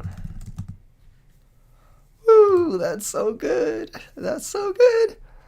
Okay, we go Strizzy Stratos. Go get ourselves Mr. Plasma. Give ourselves a little donation. Little blood bank. Go for the 18s. Now our opponent's on 0 cards and we're on 8. So it's going to be pretty difficult to lose this one. But if I manage to lose this game, I'm trash. I want you guys to know that. Never trust me again if I lose this game specifically. Yeah, you don't got to tell me about the gold stack turns. I know you're dying next turn. I know I'm slapping Plasma in play, and the game is ending, baby. It's fucking ending. It's fucking ending. You don't want to get back Tuning Wear? Kappa.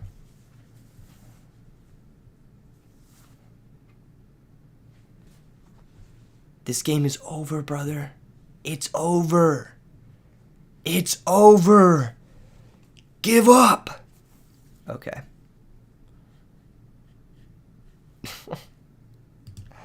Don't just attack with Drill Warrior. What? Don't just... Not just... Dude. Don't just attack with Drill Warrior. What are you doing, silly? Silly pants? Silly little guy? Alright, low-key, that was kind of... I shouldn't have booked there, but whatever, it's fine. I need to find another defensive trap before I drop this Plazzy. Oh my god. Embarrassment of riches is what I would say this hand is. Am I tipsy? No, I haven't. I'm actually dead sober. We're going to be back dandy. This hand is crazy. Because we can make, fuck it, we can make fucking Red Dragon. Shit. Red Dragon goes crazy here, right? Like, straight up. And then we can, probably pitch Snowman. He's, like, the worst. Quick draw. Make drill. And then battle phase. Red Dragon. Activate. Stratos Directies. 18. Drill Direct for 24. Main phase 2. What the fuck is this? While attacking, this card cannot be destroyed by battle. If this card attacks after damage calculation, inflict damage equal to half the attack of the attack target to your... What the fuck is this? He's at 2,000...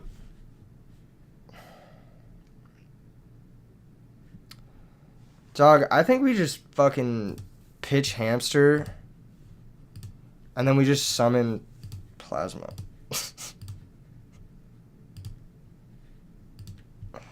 Because, like, okay, you can have Rhoda. You can have whatever. You can have machine dupe. But what do you do into plasma? You don't do anything into plasma, right? It's a level 2 machine dupe target. Is it not even a tuner? It's a tuner. Okay, but it's... like, it's a tuner. So what do you do? What do you even do with it? And next turn, we just have Black Rose for game. Or whatever.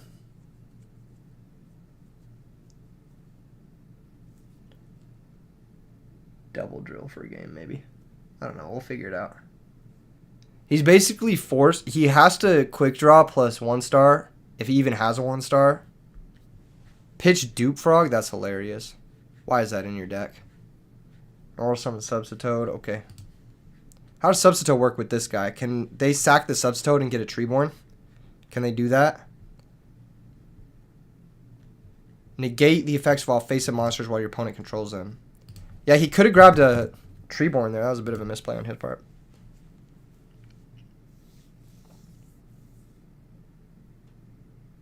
Can I kill this guy? He's got Rhoda Machine Duper the last 2 cards, so. Junction Guard, he's already normal, so that doesn't do anything. He just has to pass. Yeah, and that's game. We just double drill. Cool. Nice. Yo, this went perfectly, guys. I'm proud of you. I'm proud of you. Remember when I said if I lose this game, I'm trash? I didn't lose it. I didn't lose it. Alright. I could have made Turbo Warrior 2 just to flex that weird interaction.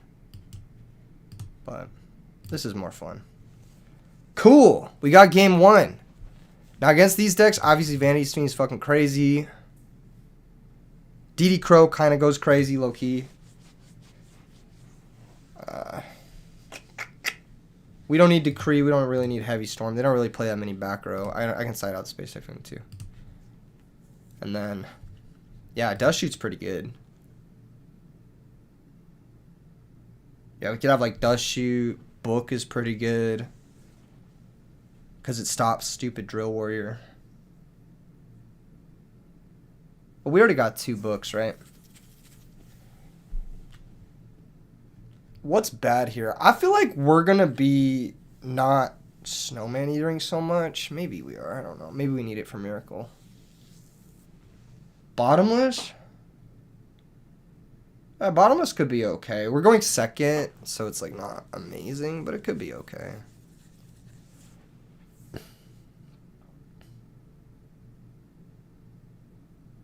I'm trying to think about how good our flip effect guys are going to be, like Snowman Eater. He might be a little slow. I might go for the Trap Dust Shoot instead of the Snowman. And then we could try Book over, like... I don't know. I'm not really sure. I do want the 3rd book in, though. Because it helps us against their vanities. Maybe because we're the aggro matchup, we side out Avarice. Plus, we need less bricks, so... I could have brought in Thunder King, too. Thunder King could have been pretty good. Yeah, Thunder King in hindsight was probably a good pick. Like, this shit isn't doing anything. Do I think Battle Fader's a good card in this format? That depends. Depends a lot on your deck. Do I think it's a good card in this format? I think it's a playable card in this format. I think it has utility that... like, it serves a role that no other card can serve. It does an effect that nothing else in the format can do. So in its uniqueness, it will always have a niche, and it will always have a place in this format. Whether or not I think it's, like, a good card or not, I usually don't play that card, but sometimes it's, like, it's just the right card for your deck, you know? Yeah. Gold Shark for Foolish, that's kind of depressing. You -1 for your -1 in 2 turns. Swap is going to send Treeborn, that's fine. The frog part of this deck is like the part we care about the least because we can summon Drill relatively easily. Also, I'm like fairly certain they're not on like Monarchs. Oh, dude, we got the fucking 2 pieces of the Holy Trinity. We just need a third. I'll go ahead and set this. If they monarch me, then we just drop Gores and we're like, we win. Because Gores plus Alias is like really good. And if they don't monarch me, like, what are they doing even? The worst thing for us is probably Drill Warrior. I don't know what Rhoda gets. Junk Synchron. They could make like Bryonic or something here, maybe. That'd be annoying. But even then we have Gores, so whatever.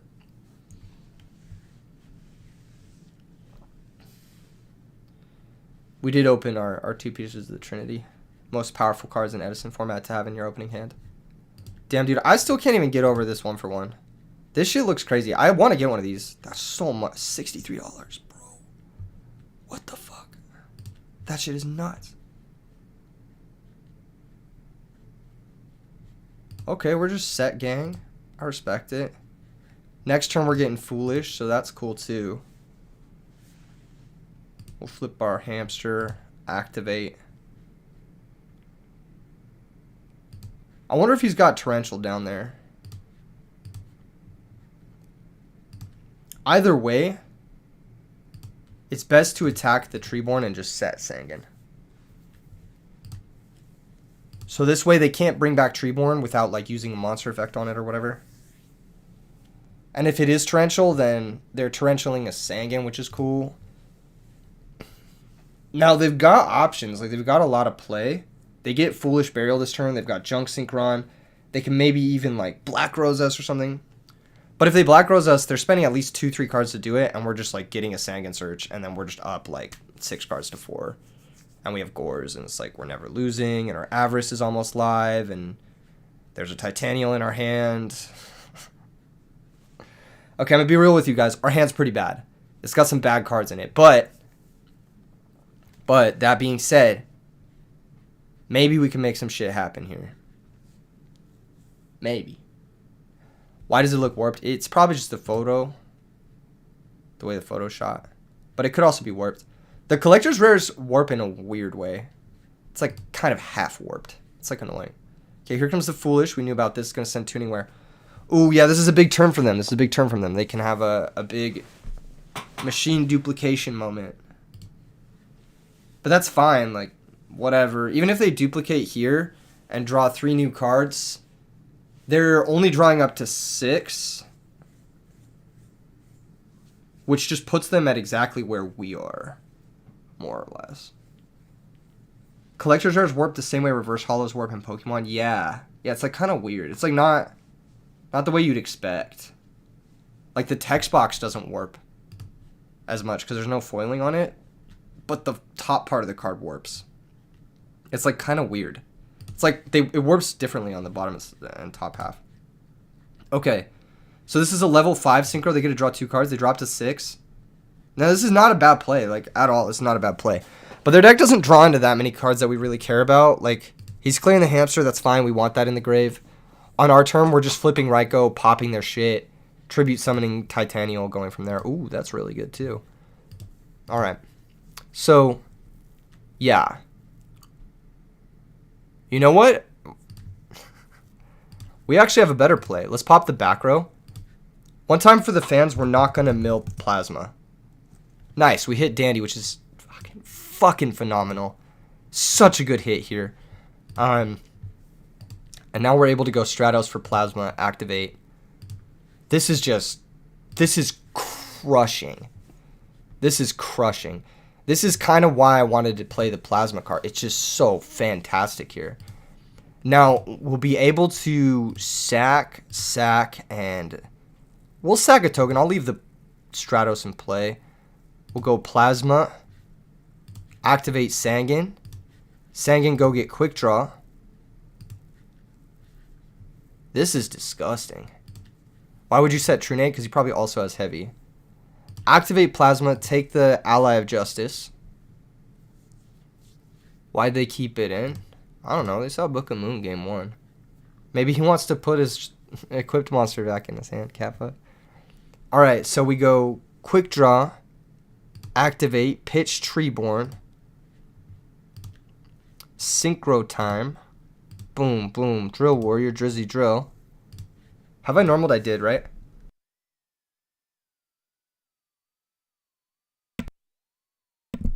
Alright, and then we go battle phase attack time, pretty much. 18. A normal strat. Yeah, you're right. 18, 24. We could attack with this guy too, but then they get a fatty gores.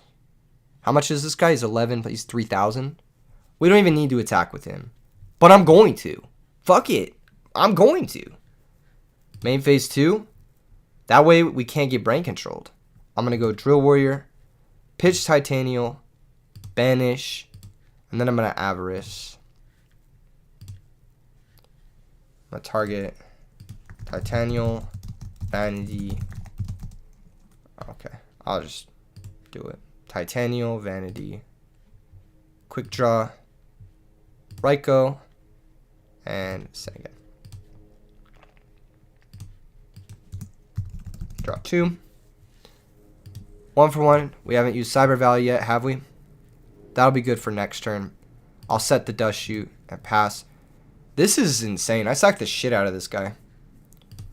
I like actually sacked the shit out of this guy.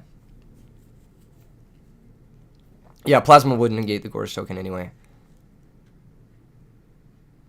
Does any of this do anything?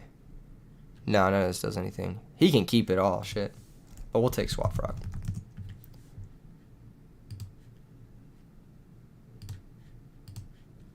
The reason I'm taking Swap Frog is like, if he 1-for-1s into, like, he could bring out Treeborn, and that's 1 blocker.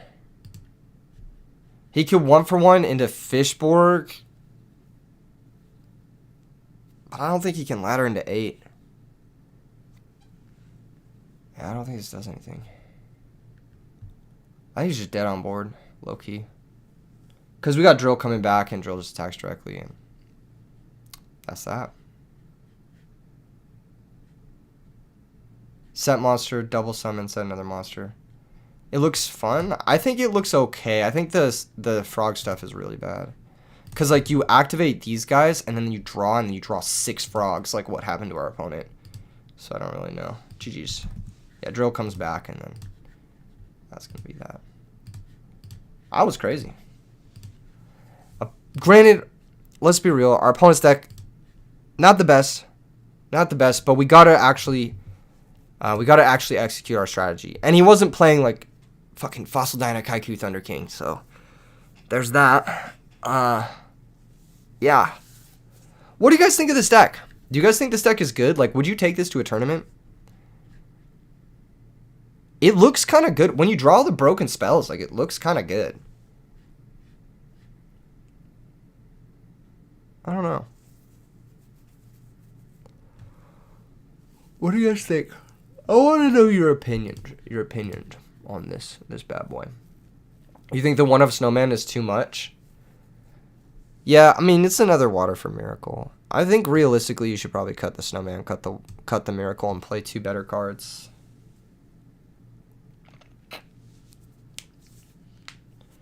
The Alias and the Stratos are good because it just gives you like a more consistent Plasma. You don't have to play like 3 Plasmas or something. The alternate form of this deck that I was thinking about just plays like trade-in and like interesting stuff like that. Like, I was thinking you do something like this, but instead your engine is Edison Plasma 3. So you got trade-in, right? You got Miracle Fertilizer, Home Fire, Titanial, triple Titanial, Destiny Draw, Lure, Reinforcement, Plasma, Stratos. Like something like this was my other idea. Like this sort of configure. Maybe even more fertilizer, maybe even triple fertilizer.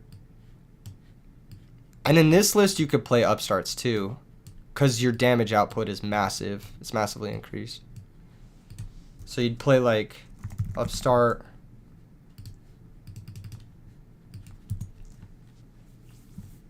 Probably Heavy Storm.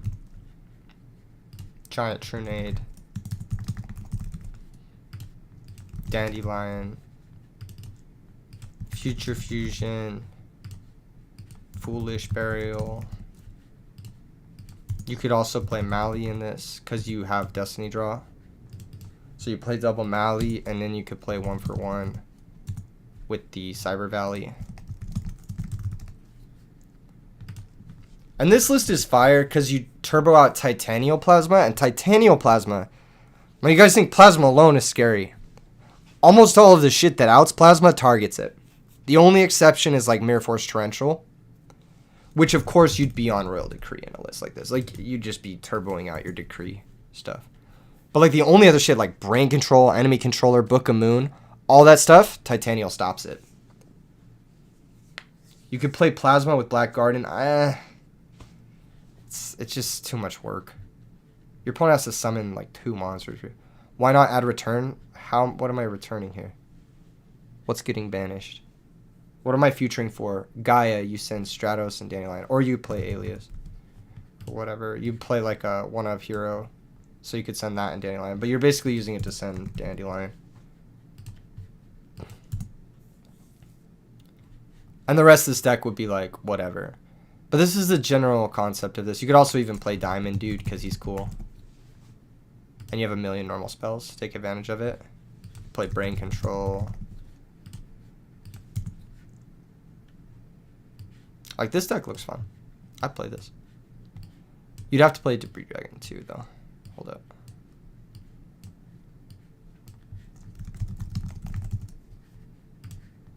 Debris Dragon, Brain Control. Maybe Gores.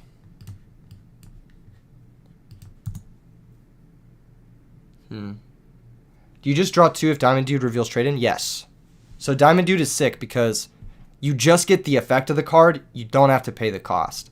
So cards like Destiny Draw, where it has a cost. Cards like Trade-in, you don't have to pay the cost. You just draw 2 cards straight up. It's pretty gas. It's like actually very legit. Maybe you just max Miracle Fertilizer because you're just trying to Titanial spam people with Decree up. I'm trying to think about the last 2 cards here. Maybe Quick Draw, Sangin, something like that. Just to make your Allure super consistent.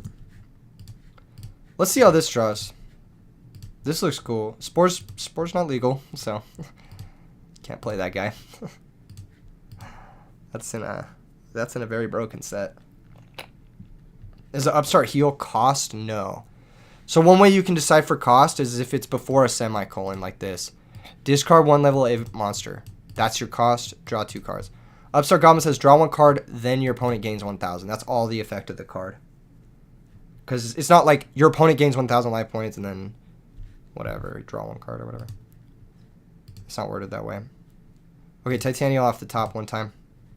Shit, we lose. Alright, this hand's a brick, but we got Gores, so we just vibe. And eventually, yep, there we go. We wait 1 turn, we get there. Holy shit, this deck is crazy. Doesn't Miracle specify Elemental Hero? No, but Gaia does. This guy has to be Elemental Hero. But Miracle Fusion's any hero. You can use Miracle Fusion with evil heroes. You can use it with Destiny heroes. You can use it however you want. But for this guy specifically, you need an Elemental Hero. Yeah, these hands are crazy good. Like, yeah, this hand's just good. Alright.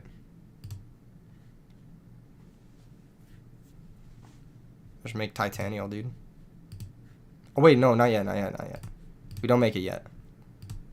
Fuck. Because you can Destiny draw the Diamond, dude. That's right. I forget he's a Destiny guy. I always forget. Is there a hero that would let you dump Titanial with Future Fusion? Not in this format, no. Upstart. Oh my god, this deck is insane. See, this is what I'm talking about, bro. This is what I'm talking about. I'm gonna set Sang in here. You don't even have to do shit. Look at this fucking hand. This is so stacked. Is the Gemini Fusion Monster an Edison? Is that the one that takes 2 Geminis? Super Alloy Beast Raptinus? Yes. Oh, Sevilla. I thought you were talking about the materials, not the monster that you summon. I thought you were talking about the materials. You can use any materials for Miracle Fusion. But yeah, it does gotta summon an elemental hero. Yeah. I thought you meant the materials. Ever made a Destiny and Dragoon deck? Yeah, Destiny and Dragoon is really bad, unfortunately. The awkward part is... The awkward part of Destiny and Dragoon is that trade-in discards the card that you need in your hand. Like, it doesn't work right. Like, you trade in, you pitch your card, and you're like, shit, I needed that card. So trade-in actually, like, makes your deck function worse. If you play Plants and Telidad builds just to play Mark of the Rose, then it's fire here. I mean, I don't do that, so. Yeah, there's that. I mean, I've done it in one video, I think. But it was more a plant deck that had teleport in it, not a Telidad deck. I think Ultimate Offering is unexplored. It's just inconsistent. Because A, it's a trap card, it has to stick around. And then B, it's limited to 2 and it's not searchable. I mean, it is searchable, but the search card for it is, like, really bad. I don't think Mark of the Rose is good in this type of deck. I mean, you just let the monster chill and then you Plasma Steal it. Or you just run it over. This deck is heat, man. This was the other idea I had. I'm not sure if it's, like, better or worse, though. This hand sucks. But at least it's, like... Lone Fire Dandy tokens with Decree up. So this dies, we get 2 token. End phase Decree, we draw. Oh, this hand just got good. Remove, go get Lone Fire. Remove, go get Titanial. Yeah, this is pretty fucking good. Titanial with Decree up and 2 negates. Plus, like, a hand that's, like, decent enough to come back. We can Miracle Fertilizer back the Titanial. This looks pretty good. I could see a deck like this doing well. Yeah, this hand's solid. Like, solid. I think we trade in Titanial first before Rhoda. But there's an argument to Rhoda for Stratos first. And then, like, summon it, search. Just to thin.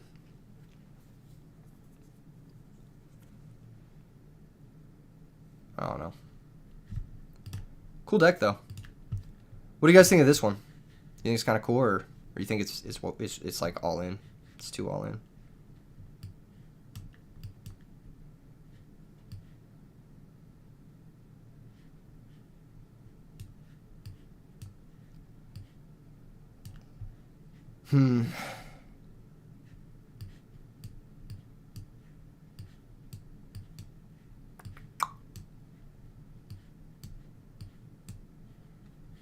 Eight draw spells isn't bad.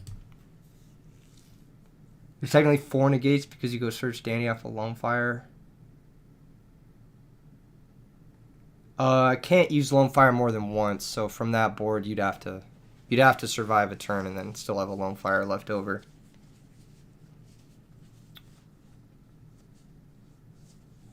The only targets are Gaia and Absolute Zero for generics. Yeah, that's true.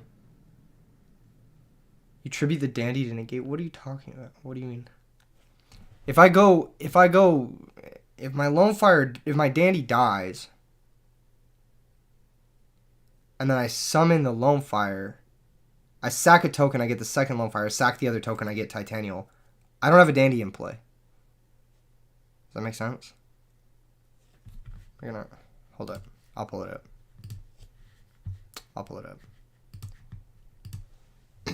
Like, let's say Dandy dies. I get 2 tokens, right? I normal Lone Fire, sack token, get other Lone Fire, sack token, go get Titanial. Yeah, you have to use the Lone Fire to get to Titanial. It's the only way. Like, you can't get both Titanial and Dandelion with just one Lone Fire. You go Lone Fire into Titanium.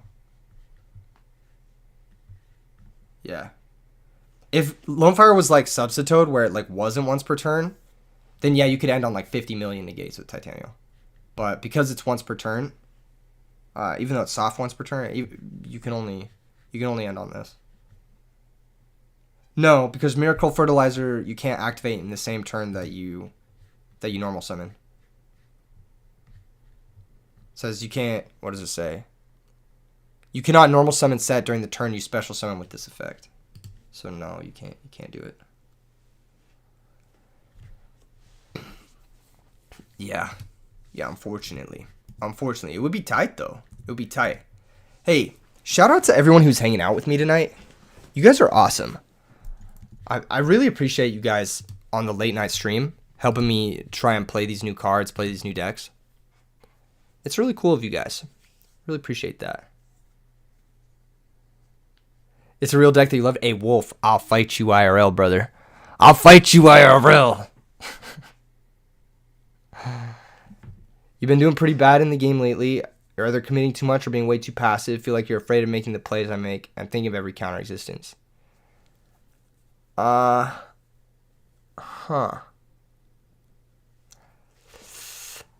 Just don't do that. I don't know. Play a more linear deck to get yourself refreshed. Play like Frog Monarchs. Wolf One is like, please don't hate me. No, I don't hate you, Wolf One. I'm just getting the stream drama going, you know.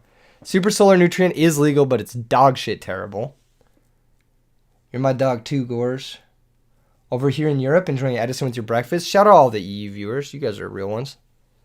You guys are real ones.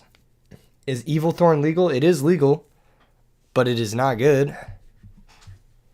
We tried a lot of different lists. When we were trying to do Gigaplant stuff, we tried Evil Thorn Nutrient to get to Lone Fire. But you need literally you need Evil Thorn, Nutrient, Lone Fire, Super. It's a 4-card combo. It's like so shitty. GS, yo, didn't see you were live. Hella from you. Yo, shout out to the EU viewers, dude. If you guys want to help out the stream, help boost it a little bit, smash that like button. There's like 50 of you guys, but there's only like 10 likes on the stream. If you guys have been liking the vibes and stuff, help boost me in the algorithm a little bit. I really appreciate that. All right, so this Destiny Hero Plasma stuff, it's been a blast. It's been a real blast. It's been a good time. Did I just play against you? Did I just play? Was that you I just played against? Because you said your deck didn't do anything. Were you the person I just played against? When are you playing me, Salvatore? I don't know. Whenever I'm hosting, I suppose, for games. Maybe Junk Synchron over Alias. Junk Synchron has no targets in this entire deck, so that's not a good idea. Like Junk Synchron actually has 0 targets in this deck, which is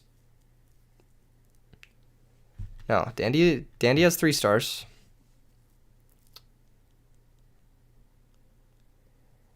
You never see me online.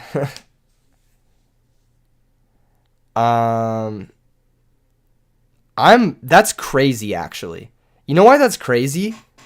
Cuz like I'm actually terminally online. I need to touch grass, dude. I'm online all of the fucking time.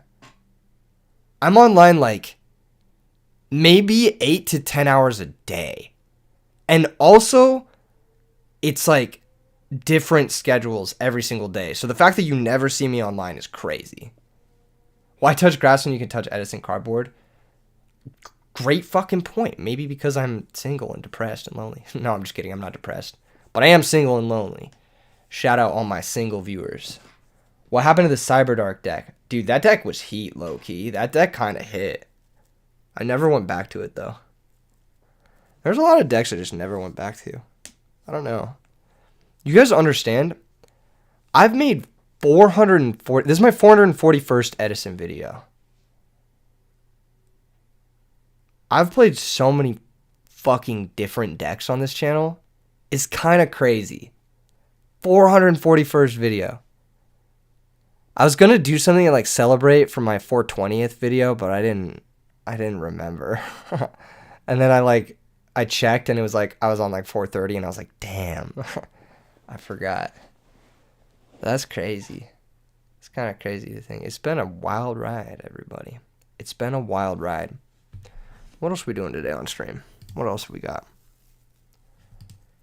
I should make a busted Edison format Hero Fusion deck. That sounds hard. I could try. Do something for 500. Net Shuria for 420, Kappa. Do something for 500.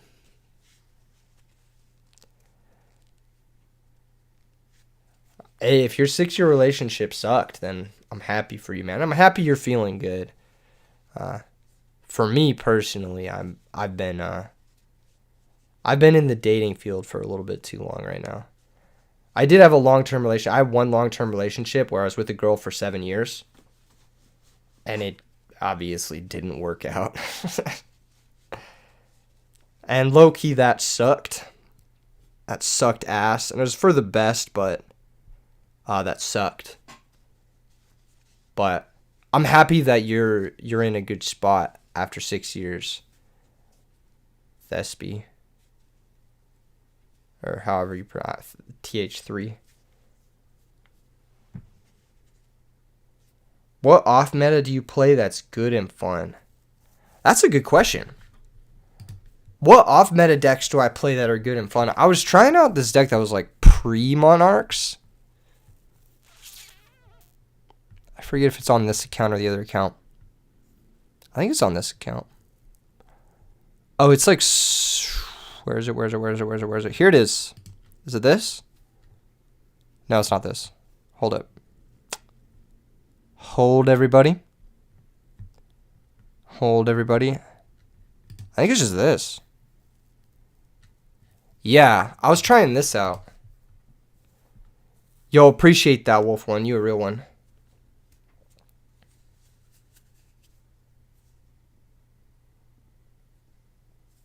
That's hilarious. You go to locals with Jay? Jay's a cool dude. Yeah, sometimes I get rocked by the viewers. The viewers are strong, low-key. Do I like the Light and Darkness Dragon mat? Yeah, it looks good. It looks real good in person. I'm trying to win another one. I'm going to give this one that I have to the finalist of the... Or to the winner of the IRL RBET. It's going into the prize pool there. But I'm trying to win another one at YCSLA. Dude, yes, Wolf One, we have to play in paper, bro. I'm so... Literally, that was the sickest part of YCS Vegas, was just, like, playing everybody at Edison. I played hella games against, like, just random people, and it was awesome. It was so awesome. It was so much fun. It was, like... So this is an off-meta deck I've been trying out.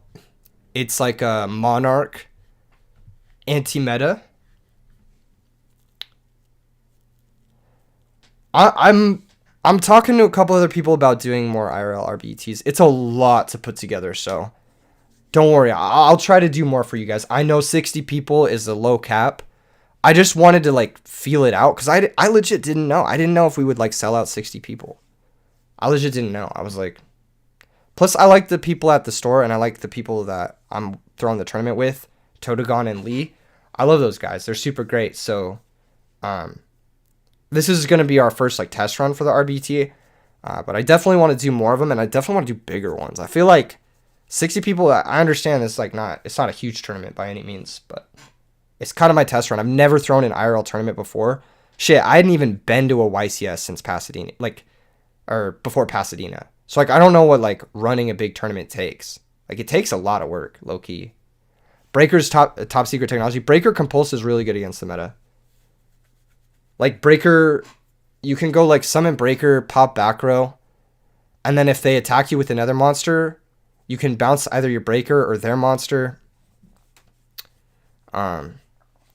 There's like a lot of good shit you can do. Breaker's also really good against like oppression decks or whirlwind decks or decks that just have like continuous shit lying around. You might drop by just to watch. If you're in the LA area, Harrison, you should definitely come through. Or if you're in Fullerton for the IRL RBET, you should definitely come through. It's going to be a packed store, but yeah, going to Pasadena and Vegas was like, it was a dream. I feel like we're living in kind of a nice little dream world where like Konami was like, you know what? We'll give them something. And they gave us OTS Time Wizard. And we took that something and we made something really cool out of it. We made a whole fucking community out of it and everything. Like everything just like kind of clicked. And it all started with them giving us OTS Time Wizard.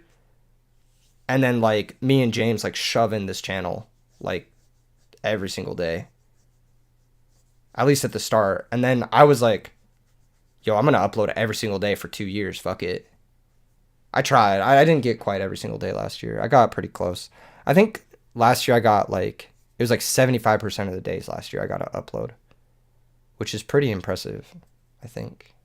At least. For a format there's no resources on. Or no like other videos or... And what's really sick, actually, is, like, there's so many other content creators for Edison now, which is awesome. Like, I see all of the, like, there's, like, other channels, like Carpath, obviously, but, you know, like the Crow's Nest channel and the Edison Format Italia channel, and, like, there's just a bunch of people doing Edison content, which is sick. You like the Needlebug Lightstorm Monarch? Dude, that deck is good. Actually, my buddy George messaged me on Twitter and he built it in paper and it was sick. Just creative differences, TH3.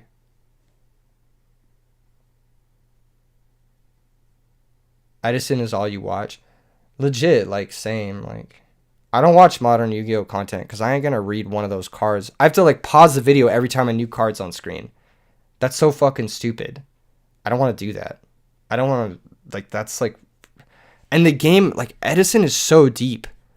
Like, the game was already so deep in 2010. You don't really need much more than that. Oh, yeah, dude, Who Needs Meta's fire, too. Yeah, they have some cool content, for sure. Cool Edison stuff. Yeah, there's just, like, so many cool channels, like, popping up, like, doing Edison stuff. And, like, that makes me happy. And a lot of them are hitting that, like, 1K. Like, I don't know if you guys know this, but, like, you need 1,000 subscribers and 4,000 watch hours to get money off your YouTube channel. And a couple of them are actually hitting monetization, which means like there's like that weird, it's like weird, like this is now a side hustle for some people, which is really sick in a creative space that just wasn't real a year ago, which is pretty cool. Yeah. Old school paper is so much more fun. I have such a blast playing in paper. Playing on Dueling Book gives me a disease. But it's also the most effective way I can churn out a video every day. So, gotta do it. You played against so much Machinist Worn in Vegas. One flight you played in was 6 Machinist Worn. Jesus fucking Christ. Did you win that one? That's insane. Wolf, you just mentioned 2 Compulse 2 Lila. Have you been liking that? I feel like Compulse Lila is pretty good. Because, like, especially if you want a mill, it's pretty good. I love Lila plus back row. I think it's really broken. Dude, yeah, it's really nice to play the OG shit because, like, you can common out your deck and build a deck for, like, $20. Maybe not $20, that's an exaggeration, but like $50, which is, that's a fair chunk of change, don't get me wrong. That's like half your grocery list for the week or whatever. But that's nowhere near what you're spending on a fucking Cash Tira deck where you're spending like $1,200 on a Cash Tira deck or whatever. Gores, I don't know about that. I feel like the probability on DB is fine. Maybe I'm like just copium, huffing copium or whatever. Now, $50 is a lot of money. Low key, when we started making Edison videos, you could build decks for $10. You could. And a lot of people did. Like, There was one guy who's been watching us from the beginning, and I met up with him in Vegas because he lives here. And he showed me, he's like, I've been watching you from the beginning, and I've built every deck that you've done in a video. And it was the craziest shit. And he opened up his trunk, and he just had deck boxes. Like, his whole trunk of his car had, like, cases with deck boxes in them. And he had built every deck from the beginning that I had done in a video. And he said at the beginning, like, you could build decks for, like $20, $30 for the whole deck. Like, side, whatever. It wasn't Cal, it was someone else. I don't want to dox him or say his name or anything. But it's just a viewer. Like, he's not another creator or anything. It was super sick. I was like, what the fuck, man? It was funny. He even had, like, the yellow baboon deck. Like, he even had the shitty decks. Like, the decks that, like, he shouldn't have built. He had those. It was kind of crazy.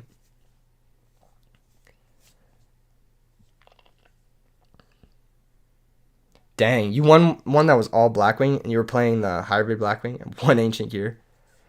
I noticed the meta was like Blackwing, Fairy, Machina. And that's like what everyone was playing. It was like those 3 decks.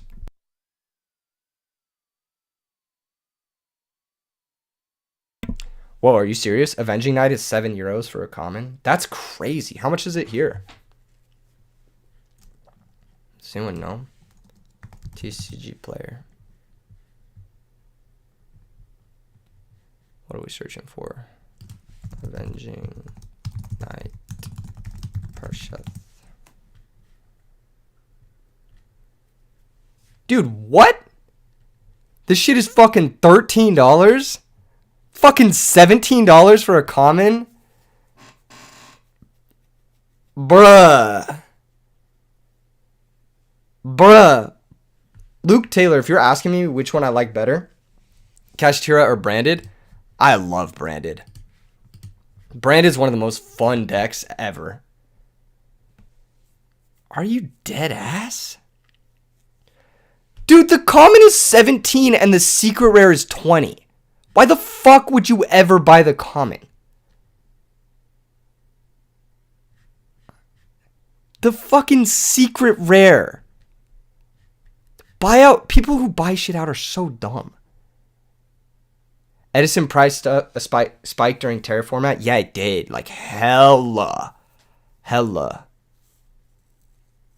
Could I show you my branded build? Yeah, I can show you my branded build. I don't know if it's on this account. I'll show you my branded build. Let's see if it's on here.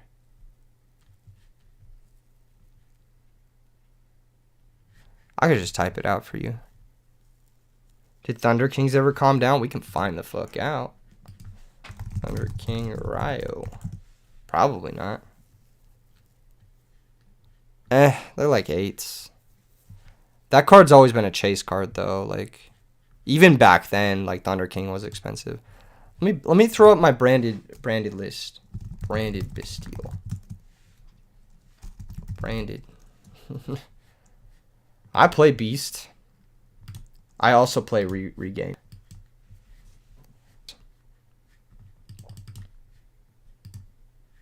Let's play the field. Retribution, where's that shit? Gotta play Retribution. I know some people play the branded in white. I haven't tried it yet though. So I just haven't tried it yet. I play like Albion. I play the other guy. Play Albaz. Tragedy. Gotta have a couple of him. Aluber, the main guy. Gotta have Adlib. I think I was on 2 branded in red actually. Although this could be wrong. I was on the Fright for stuff. Patchwork. Edge Imp. Poly. And then Bestial. I was playing all this shit. I was playing triple. Double Jerusalem, single Baldrake. And then I don't remember what else I was playing. I was playing Nibiru because it's good right now. I was playing Super Poly. And I was playing like Book of Eclipse, I think. I'm not sure. I don't fucking remember. My deck's like 55 cards. I have it in the other room on my desk, but yeah. If you guys don't play Modern Yu-Gi-Oh, this is one of the sickest decks like ever. It's like really fucking cool. It's like just so fun. It's a bunch of weeb shit, but it's really fun. I'm missing some stuff here. I'm totally forgetting some things. There's like 6 or 7 cards I'm forgetting about. Bestials ain't that good right now. Whatever. I think I played triple tack too. I think I play 1-1. I do think I play Eclipse right now, but I forget. And I think I play evenly somewhere. I don't know if I'm maining the evenlies or not. I need to look at my build. I might be maining him over the Super Poly. I don't remember. I might even be maining him over the Eclipse. These are kind of just pick your poison cards. Nibiru evenly. Super Poly, Book of Eclipse. I might play... Oh, I play one Cartesia. Thanks for reminding me. I play one of this guy. I think it's okay.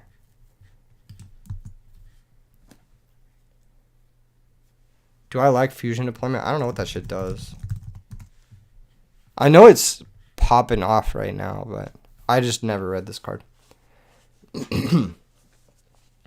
What's your big funny about this deck, Civilian? Just play King of the Swamp instead of the patchwork stuff? No. I like the patchwork stuff. I think the patchwork stuff is good. Gives you bodies. It puts darks in your grave for the Bestials.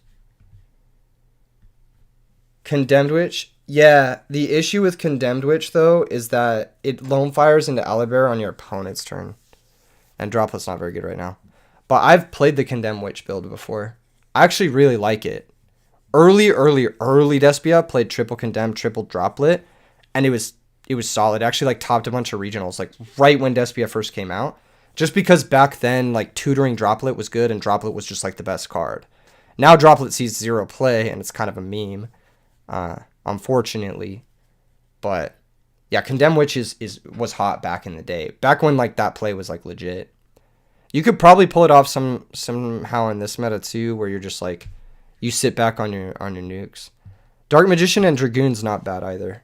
I actually am a big fan of Dragoon. I just think Dark Magician's a brick, and I'm already playing Branded Beast and Branded Regained because I really like the ability to like grind out a game with just Bestials. Like, if I open Lubellion, I actually can play the game if it's just Lubellion. I go Lubellion, whatever, get my Bestial guy, get my Beast Regained going. Lava Golem, Sphere Mode, Dark Hole, and Regeki are all really good. Yeah, the pick your poison cards, it really is just, like, preference.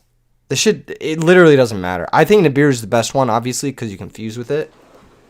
So you gotta main Nibiru. And Nibiru also just fucks up Kashtira and like other combo decks. Like, it's never gonna brick for you because you can just fuse with it. Like, you can just poly it away into your like Despia guys or whatever. And then my extra deck is just like standard shit. The only reason I have this deck built is because I really liked Despia in Sword Soul meta, in like Bird Up Sword Soul meta. And then I got a really good deal on Bestial Lubellions, and the card just looks awesome. So, like, yeah, I just, like, stumbled upon, like, all of these cards. I don't really have them because of, like, for any reason in particular.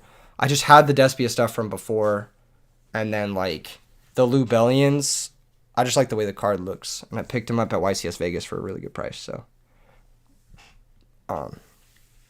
Yeah, and I got, like, when I got the Lubellions, I got almost all of the other guys for free. So I just, like, have the cards for this.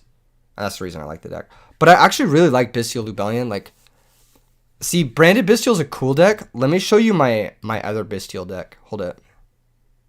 Yeah, we'll save this. Let me show you my deck that I actually play. I think it's in this account. Ooh, don't look at this. Look at something else. Hold up. Where is it? Is it this? Yeah, this is what I've been playing. This is what I've been playing. Is this it? This might not be it. I have a list with red med in it too. But this is the list without red med. And this is the deck I love playing.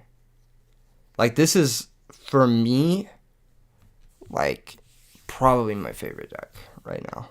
Even though it's not a tier 1 deck or anything. It's not like insane like that or anything. This is like my favorite deck. Also, the triple tack in the side should probably be a feather duster. But yeah. Yeah, Bestial Dragon Control is like, it's so fucking fun. Let's just like take a look at it real quick in the solo mode so you guys can see kind of how it draws. You can kind of see the setups. This hand is, yeah, this functions, right? Because we just go get, pitch this guy, go get Lubellion, and we have Beast in hand, which sucks, but that means we can grab Magnum now, and then, so you Chaos Space for this guy, pitch him, banish, activate. This means we can search any dragon in the end phase or whatever. Sack for Lubellion. Go search regained. And then, yeah, I mean, like, this is just fucking amazing, right? We could even summon the Druid Swarm now to draw a card. Cycle it, put on the bottom. Draw normal. Never lucky. Alright, Pot of Desire, see what we get. Draw 2. Damn, that sucks. But this is still fine, right? Because, like, Beast is a double pop. If they summon anything ever again, we get the Druid Swarm back. We got Nibiru. So it's not too bad. That was a shitty opening because we didn't have a normal. We could have got, like, the baby dragons off the other guy and made Seal. You're probably supposed to make Seal there. Can you discard a light and add a light off Chaos Space? Oh, I must have messed that up. I should have discarded the other guy. My bad. Yeah, I had to discard a dark. Whatever. You guys get the idea. This hand has a normal, which makes it much better. And we open regain, which is hot. So, yeah. I'd probably lead safer, activate, go get Black Dragon. Where's that guy? Banish, special, link, striker, search white dragon. The Chaos Babies are still really good. Like, safer into Chaos Baby is still really good. And then you can regain here. Wyver Burster. When this gets banished, it goes to the bottom because of regained. You draw a card. Link into Seal. Surge Black Dragon. Upstart Goblin. That's a shitty draw. I don't know. This is okay. What does Desires get? Desires might be Copium. I'm not even sure. This hand's not bad. I mean, we got 3 hand traps. We got a Seal. We got Magnum for follow-up. We got Levy for follow-up. And we got Regain to sort of, like, make shit happen. This hand's not bad at all. We could even go, like, Seal Bounce into Baldrake if we need another interruption. So it's Seal kind of acts as 2 interruptions. Drunk says in every deck, or in modern Yu-Gi-Oh, every deck acts like Dragon Rulers. Kinda. It's kind of like, you're kind of like just setting up numbers of plays, I guess. I feel like, have you guys ever played chess? Modern Yu-Gi-Oh is more like chess than than like Edison. Like Edison is more like about positional play and shit. But modern Yu-Gi-Oh is like I have 5 interruptions and you can make 2 plays so I win. It's about like setting up more interruptions than your opponent has plays. If that makes sense. And there's like sort of an RPS, like there's a lot of cards that just like sweeping, like clear your whole board like evenly and shit. But yeah, you get the idea. This hand is crazy good because we have tidying and we have safer. So yeah, you would just safer it into Black Dragon, same shit. Banish, link. It is kind of like playing chess. Yeah, it's like modern Yu-Gi-Oh feels like, because like in chess there's stuff where you like you attack a piece 5 times and it's defended 4 times and then that means you can win the piece. And that's how it is like in chess. That's how it feels in modern Yu-Gi-Oh. It's like you're attacking your opponent 5 times and they can only defend 4 times. That's basically it. Yeah, this hand goes crazy low-key. Because you got Serenir, Vanish Strike, Special Serenir. Actually, you should keep Strike in the grave. You should banish white here. Yeah, Special Lubellion. Sack this dude. Send the fucking spell card with Serenir. Put the beast into play off of a Bestial guy. He should be in this zone. And then you set tidying and it's just fucking GG. Like this sort of setup for me is like, this is fun to play. Cause I know like some decks just be having like 70 cards. But if you can just choke point them once or twice, they can't win, you know?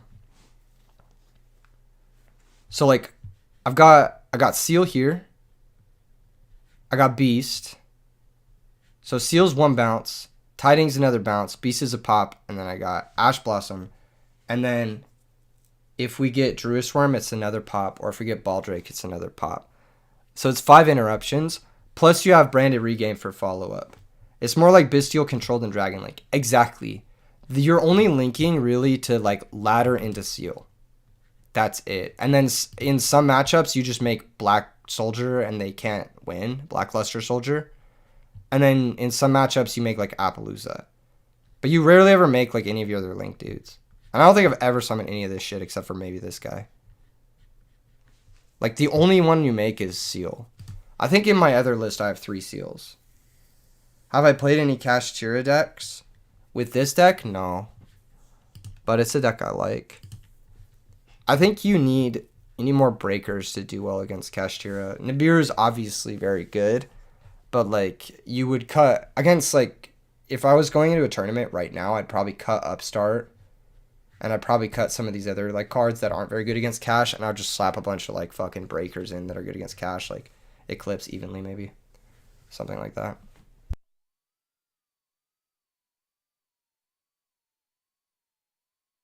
And then, against Branded, you just bring in Drago. And then you go Seal, Special Summon Drago. So... Yeah. Here. So you have a tutorable Floodgate, and then you have this shit.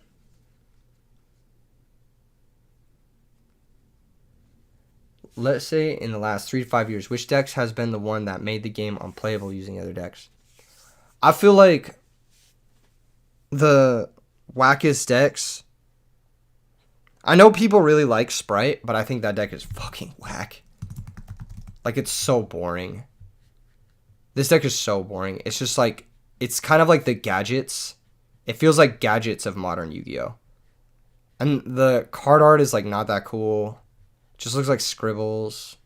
And the monsters have like the seemingly random effects. Like they make no sense. I really didn't like Floanderies. Because it's just like a boring, it's like Macrocosmos deck. And I don't like Kashtira because it's a Macrocosmos deck. I just don't like Macrocosmos decks. I think they're fucking boring. I also think decks that like stop you from searching are fucking boring. Like cards like Droll and Lockbird are really annoying. I hate this card. I think this card's super whack. There's a deck, Drytron, that just turn 1 summons Vanity's Ruler every game, and they do it on summon 5, so you can't nib. That's fun. Blackwings is an FTK deck. Drytron's an FTK deck. Kashtira is an FTK deck. Literally every deck can FTK you in modern Yu-Gi-Oh. That's like something you gotta learn. Is like every deck can FTK you. So Time on the Round says, do you think there's ever a world in which an online DB cash tourney could hit 512 players in any tournament, any format? Yes, totally. The issue in that circumstance would be more like, it has nothing to do with the players. I feel like you could hit 512 players easily in a tournament like that. The issue would be the organizers and making that tournament run smoothly. I think that'd be where the issue comes in. And you'd also have to like have that many people who want to, like, obviously it'd have to be a free event, and you'd have to have like a fat prize to incentivize 512 players. And then on top of that, I'm losing my train of thought. On top of that, you'd have to have a staff. For that many people, you'd have to have a staff. Like, legit, like, even the RBETs being like 100, 200 people, it's like really hard to manage with like me and like a couple other dudes. It's really hard to manage. And so you'd be doing the event at a huge lot. Like, there's just no, yes, you could do it, but why would you, is my point. 512 players is fucking easy, especially online, dude. It's fucking free, dude. There's like 10,000 people on Dueling Book right now, right? No, there's only 500 players on, but you get where I'm going with this. Like, I don't know. If we can get 200 people for an RBET, you could get 500 people for a modern Yu-Gi-Oh tournament. Or like, whatever. It wouldn't be too hard. I think, doesn't MBT throw big-ass tournaments? What's that? Chalice Slime?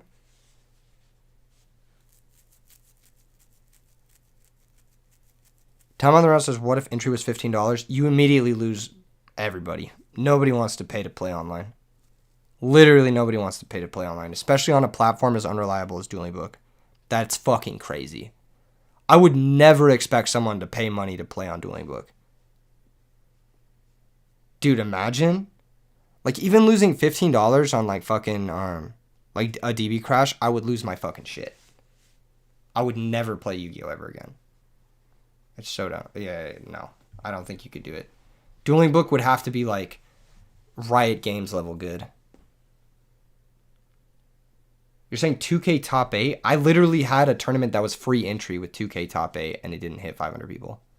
Do I think that's ever possible? Yes, I do think it's possible, but I just don't think, like, the incentive for it is not. I lost my train of thought. Yes, I think it's possible. The incentive for it is not there. Like, for a TO. Like, a TO would never do the things necessary to make the tournament that big. How do I feel about time rules at YCS Vegas? Hey, man, I'm just happy that we get to play Edison in side events for, like, huge fucking shit.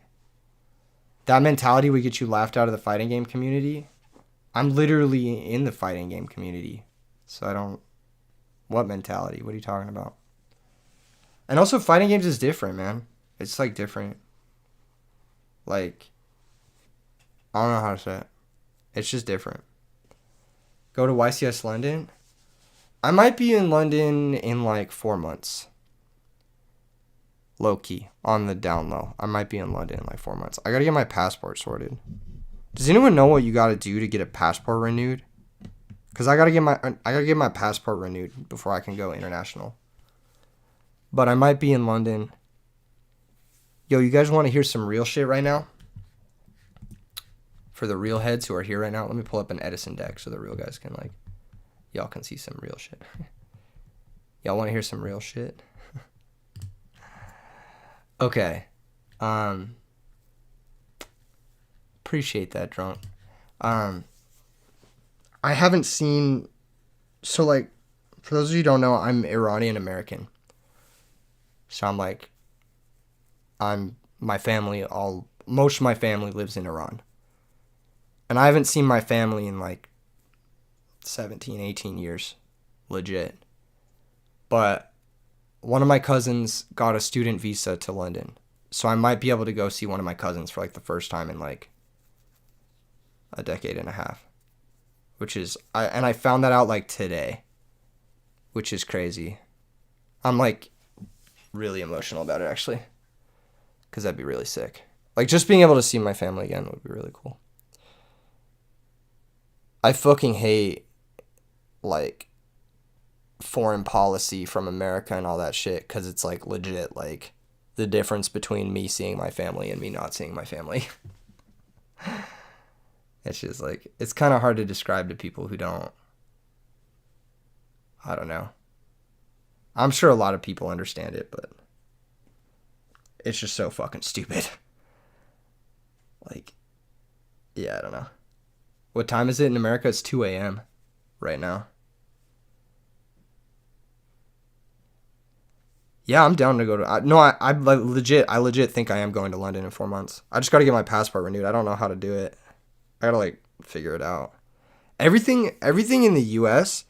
is like a fucking gacha game. You have to figure out, like, 50 different fucking, like, steps just to do, like, basic-ass shit. It's like you want a driver's license, you have to do, like, 9 million different things. You want to renew your passport, you have to do 9 million different things. And everything's fucking paywalled. Literally everything. Like, getting a new driver's license or getting your driver's license renewed is like $500 for no fucking reason. It's like, bruh, you just have to print like a stupid little card. Like, come on. It's like, it's insane. I might need to check if I have a real ID. Yeah, I do. I do need to get a real ID. It's so fucking stupid. Everything in the U.S. is like paywalled. And you're like thinking, oh, like healthcare. Like, I want to go to the doctor. I have health insurance and I go to the doctor. And the doctor doesn't even, like, give me medicine or anything. He just, like, diagnoses me with something. It's, like, $500 for a checkup. And I have insurance. If you don't have insurance, you're, like, getting fucking owned. It's so stupid. It's, like, everything in the United States is paywalled. It's so dumb. Like, the dumbest shit, too. Like, there's a thing that they have at... I don't know if you guys know what Target is. It's, like, a... It's like a supermarket. Target's kind of like a supermarket. I don't know. What's a supermarket in the EU? I don't know what a supermarket in the EU is like. Anyway, they have a section where it's like over-the-counter drugs, like ibuprofen or like that sort of thing, acetaminophen. And you can buy like the brand name drugs, which are like let's say you want to buy the generic drug, they have like one slot for the generic drug, and if it's sold out, like you have to buy the brand name drug. And so like the one slot for the generic drug, it's like $2 for a bottle of ibuprofen, and then like the brand name drug is like $20 for a bottle of ibuprofen. Same size bottle, same exact ingredients, same exact pills, but you're spending like fucking... It's so stupid. It's so dumb, dude. Literally, it's so dumb, man. Like, American healthcare is like... It is so dumb. It is so dumb. Yeah. In Australia, the doctors should be like... Literally, I had a friend who had to get heart surgery. They got on a plane, flew first class to Spain, and got like the nicest doctor there. And it cost them like 5% of what it would have cost them here. Like legit, that's what you have to do. Is you have to like leave the country to go get healthcare. If you even can. The worst case is like when you get screwed by an emergency and then you're just like screwed for life. Like, I went on a date with a girl recently, and she had been in and out of the hospital for like a couple of like things that like were really like not her fault things. Like things that like had happened to her basically. And she said those like 3 or 4 times she was in the hospital, she had $300,000 worth of hospital fees. And she's like, what are you supposed to do? Like, it's not even real at that point. Like she said she's just ignoring them. But like, she'll never be able to like do basic shit like buy a car, buy a house, or whatever because she has like fucking insane like $300,000 hospital fees. Yeah, exactly. Card chasers. Having a kid in the United States, if you need to go to a hospital, it's like 45 racks. It's like literally insane. It's like they want you to fucking not. It's like they want you to have a kid in a fucking alleyway. It's insane. Yeah, it is like $45,000 for like a basic like birth. If you need extra shit, Frogosaurus, it could easily be like $200,000, which is not. That's not real.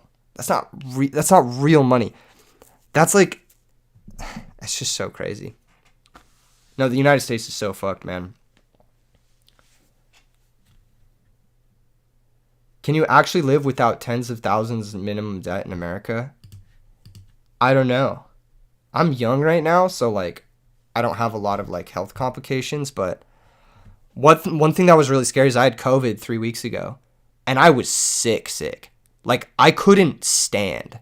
And I was like, I think I need to go to the hospital. And because like 7 days into having COVID, I still couldn't stand. And I was like, literally, what am I supposed to do? I can't go to the hospital. Like I literally can't go to the hospital. It's like go to the hospital and be fucked for the rest of your life, or like risk it at home. And you're literally just better risking it at home because at least if you get healthy at home, well, this is not advice. Don't take my advice. If you need to go to a hospital and get help. But in my opinion, was I vaccinated for COVID? Yeah, I was. Yeah. I was vaccinated and it still was just like awful. Maybe I'm just like an idiot, but I don't understand that shit. I don't understand how you can be vaccinated for something and then still get that sick. Did Yanks have to pay for the vaccine? No, we didn't.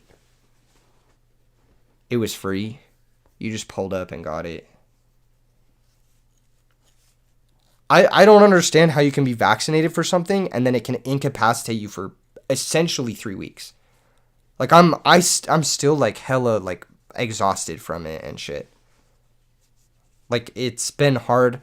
I tried exercising for the first time since I started feeling healthy, and I could do like 40% of what I could do like 2 weeks ago. It's insane. It hit you hard, Sleeping Lion? Yeah, I don't know why, man. I don't know. I guess it just affects people differently. You never got vaccinated and you never got sick. That's the thing. I don't think the vaccine prevents you from getting it. It's not a preventative vaccine. It just like softens the blow or whatever. Have I applied for Medicare? It's free healthcare by the state. How's that shit work? I might earn too much for that.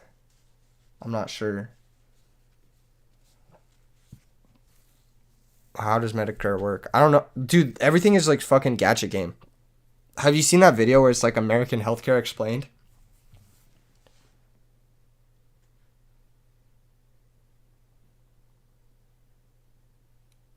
Dude, that's insane, card chasers.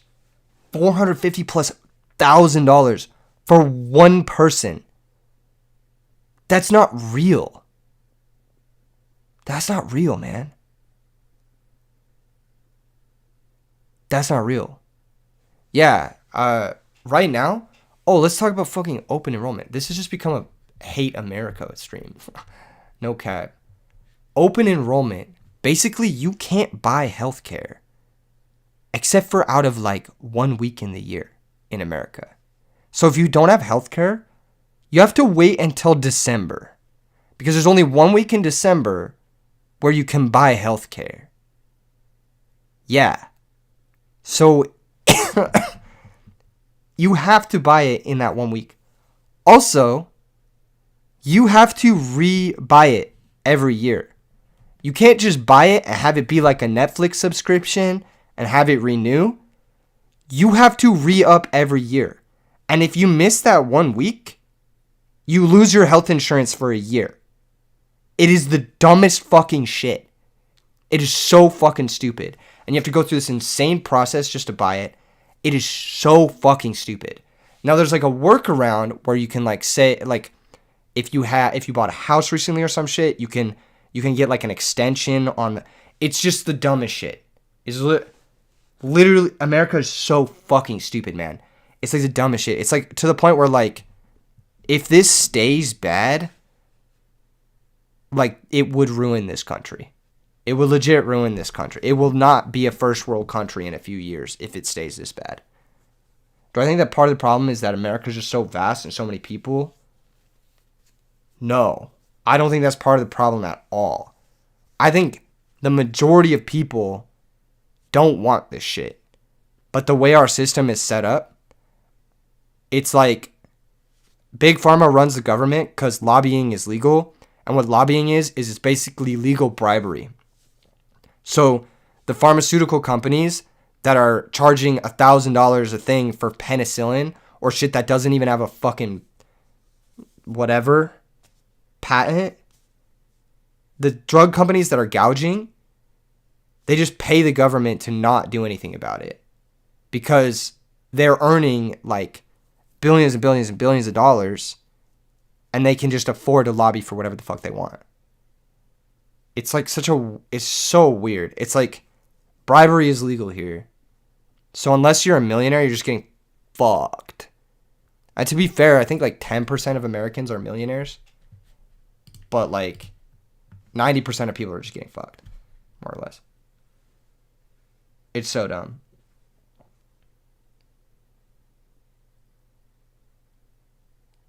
Even if you're a millionaire, like, you're not safe from this shit. Like, if you're a millionaire, you're closer to homelessness than you are to like being healthy if you don't have health insurance in America.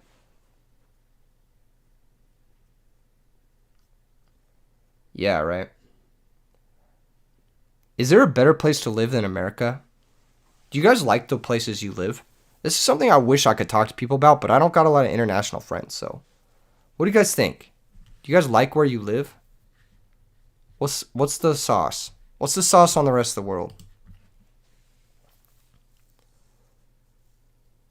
Yeah, exactly, car chasers. Scotland goes hard. Can I go to a doctor in Scotland for a checkup? It's like a UK but better. Hey, that sounds lit.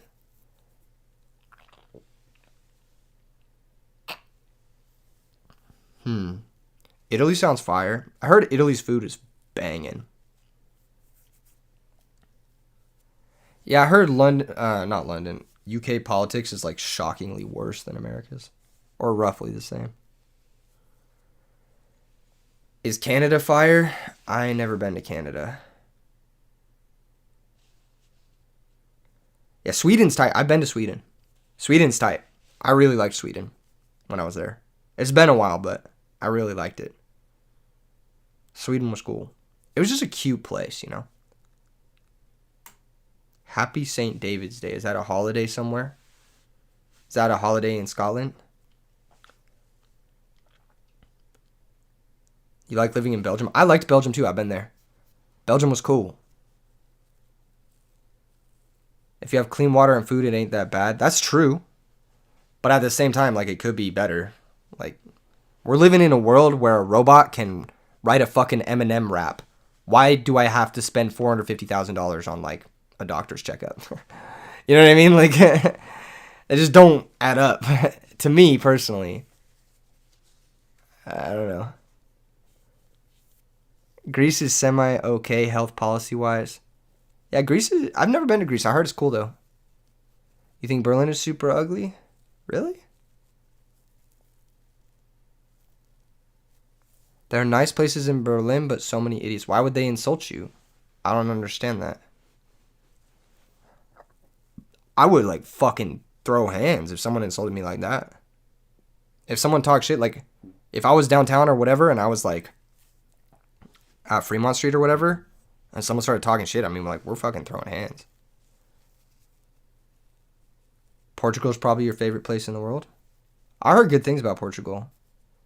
One of my exes was saying we should go to Portugal together, and I was like, yeah, I don't know. Looks cool. You live in Australia? I heard there's some fucked up shit in Australia, but maybe I've just been watching too much of Friendly Jordies.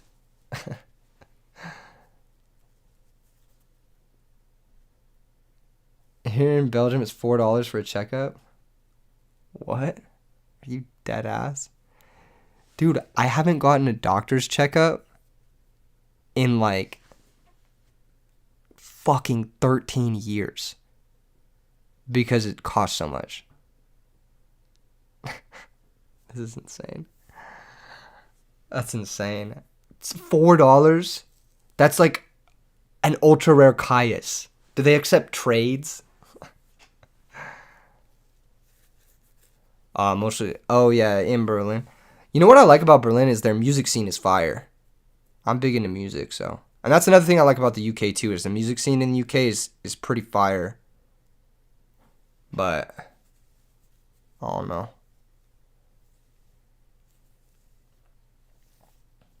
I don't think I could ever live in the UK. I think it'd be too hard for me. Because I don't speak the language that they speak in Britain. I don't speak that language.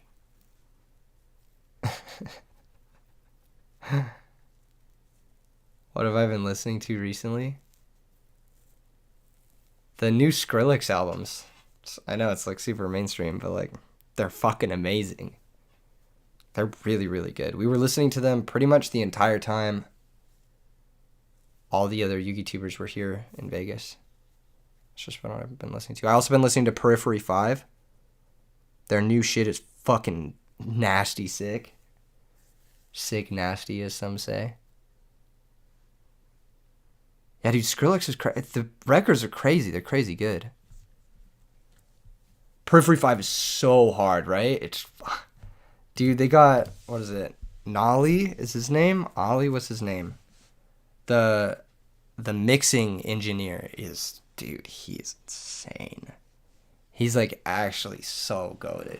Their engineering is better than any other bands right now. Because it's like... It's loud and it scales and it's clear. Dude, Bulb is fire. Bowie Bugs. I like hard rock. What's like hard rock? Is that like thrash metal or is it like punk? I don't know what hard rock means. I know I played a show at the Hard Rock Cat. Actually, I played a bunch of shows at the Hard Rock. You wish Chom would come back. Man, being a band is an L. You just take L's. You literally can't make money as a band. Yeah, I'm kind of sleepy, low key. Yeah, a lot of these bands, like, I don't know if you guys know Dillinger Escape Plan, but like the dudes are just like, I remember hearing an interview when they like finished their world tour, and the dude was like, "Yeah, I'm working hella overtime because the world tour lost money." And they were playing to like sold out crowds of like tens of thousands of people. And the people who are playing the show are like taking a loss on the show. It's insane. Like, and they're a successful band. That's not even a she leans more towards punk. I'll check her out. I'll make a note of it. I'm always down to check out some new shit. Let me see if I'm gonna pull up my SoundCloud real quick. We'll do some music recs. If anyone has music recs, tell me now. I'm gonna pull up my likes on SoundCloud and I'll see what I've been listening to.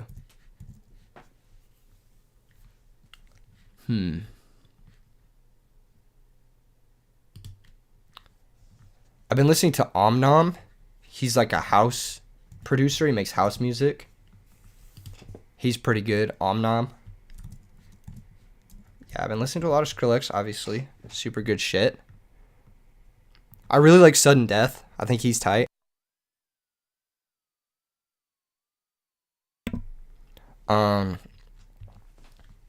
Yeah.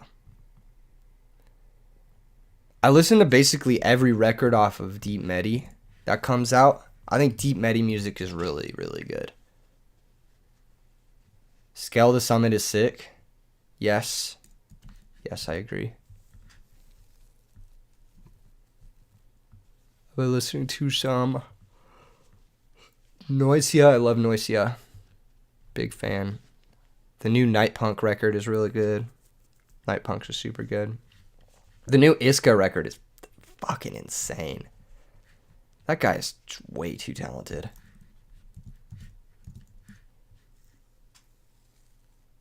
Tado, Masego, and FKJ. What type of music is it? Time on the round.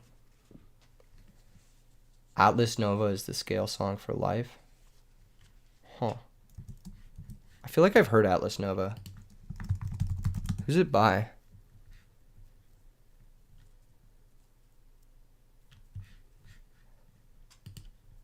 I feel like I've heard that song before. What was the other song? It was like Tadao.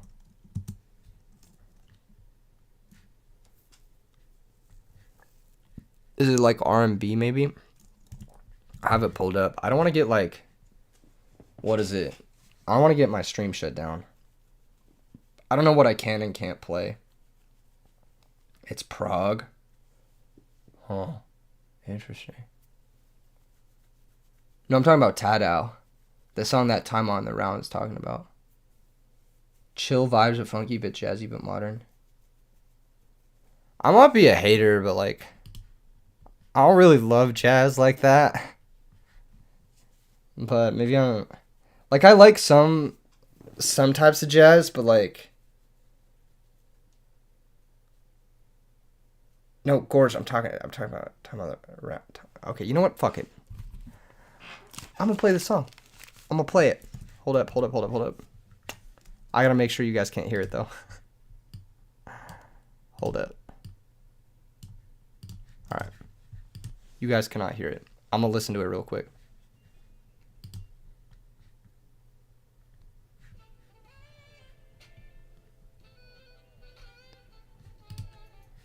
I've heard this song.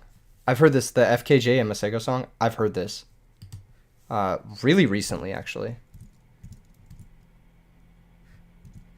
There was a girl I went on a date with who showed it to me.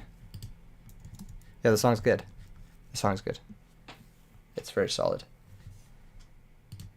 Those guys seem very talented.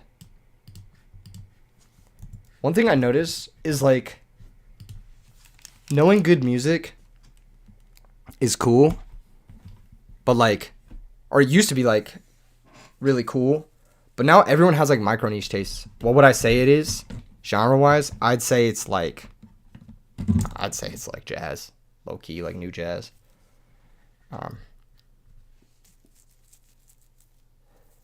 But maybe like R&B jazz, maybe something like that. Anyone into mathcore? Yeah, I'm hella into mathcore. I used to be in a mathcore band actually. One of my first bands was a mathcore band.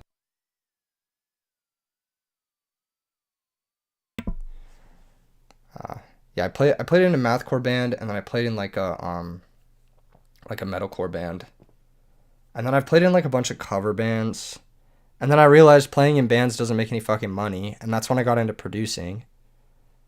And then I started producing like, what instrument do I play? I play a lot of instruments. In those bands I played drums. So I played drums for the metalcore band, and I played drums for the math rock band, or mathcore. Yeah, In the Darkness, that's a banger. Heard that one. That's a good one. One thing about music is like everyone has like niche tastes now, which is kind of crazy. It's like everyone has their 4 or 5 artists that they just like rinse on Spotify, and then there's like the algorithm adjacent artists to that artist that they get recommended. And so it's like kind of weird because everyone's in their bubble and nobody really wants to leave their bubble. I felt like back when it was like early iTunes, people were way more down to explore. And then also I think music has genuinely gotten worse since Spotify, because what people are trying to do is they're just trying to make music that's adjacent to other people's music so that they get algorithm recommendations. So I'll listen to like one good song, and then I'll get like 30 songs recommended that are just like cheap ripoffs of that song. And it's so fucking annoying because it's just people trying to hit an algorithm with the music. And that's what makes it like, to me, annoying. I don't know. Yeah, that is how you get genres like swancore, yeah. But back in the day, it just felt like people just wrote music. Do I like rap? Yeah, I love rap. There isn't a genre of music I don't like outside of like, I don't really love jazz, which is weird. But it has to be like hardcore, like OG jazz that I'm like, I would never put this on. I feel like what I like more than anything is I like sound system music. I like deep dubstep and like jungle. That's like my favorite kind of music, personally. But not everybody listens to that, so. I also really like reggae,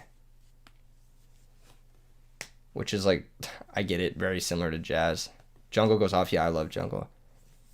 Listen to Wretch 32 and Avelino Fire in the Booth. That sounds lit. Hold up.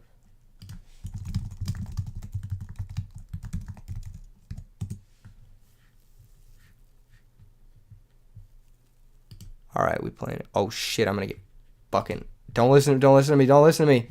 Ah, okay, cool. I forgot I unmuted it. Okay, that was a close one. Grime is the best rap subgenre. I like grime. I wouldn't say it's the best, but I like it a lot. You know what's really sick that I've been kind of rabbit holing lately is like Japanese grime. The grime scene in Japan is fucking crazy. Like their dub plates are nuts, man. They have a whole like culture behind like vinyl in Japan that's like way bigger than anywhere else in the world except besides like maybe UK. And these guys are cutting like records to like they're cutting like 3 off records and like playing like these unique ass songs that you can only hear if you go to their show or whatever. 9mm Parabellum Bullet. I haven't heard of this. What kind of music is it? You said jazz and reggae are so different. Kinda, yeah. Like reggae's like super chill. I'm like really chill. Like I don't like putting on nothing that's like, well, if it's not chill, I want it to be like heavy, but I don't want the music to give me like anxiety. You know what I mean? I feel like jazz just give me anxiety. Like it just makes me feel like there's like a fucking fly in my head, where I'm just like, get this shit out of my fucking head. Thoughts on country? I think country fucking rules. I love country music. Some of the best producers in the world are country producers. And that, like, just like talent wise, in terms of like engineering. Country also is like, if you want to make money as a musician or as a producer, country is like the one genre where there's actual money in it still. In my opinion. Or not in my opinion, but just like in general. It's like one of the few genres. Like country, EDM, and like not much else really. Those are like the only genres with like money in it right now. Rap. The rap game, if you're like at the top 1%, I guess. Darius Rucker, he's tight, dude. Jazz can have a tendency to have too much going on. Yeah, it can. Legit Baphomet. Yo, your name Baphomet. They got this picture of Baphomet at one of the bars I go to. Everyone always taking selfies with Baphomet. It's kind of funny. Yeah, another thing too is like jazz, I feel like doesn't translate super well to recording mediums, especially when it's got too much going on. A lot of the details get lost in the recordings. Any shot can get you interested in German church music. You talking like Gregorian chant shit? Or you talking like Berlin techno? I'll listen to it. I don't know if you get me interested in it. I have a music channel in the Discord if you guys want to post like... Actually, you know what? That's a better idea. If you're in the Discord, just post the songs that you want me to listen to and I'll listen to all of them. Because I go through that channel a lot. I listen to everything everybody posts in there.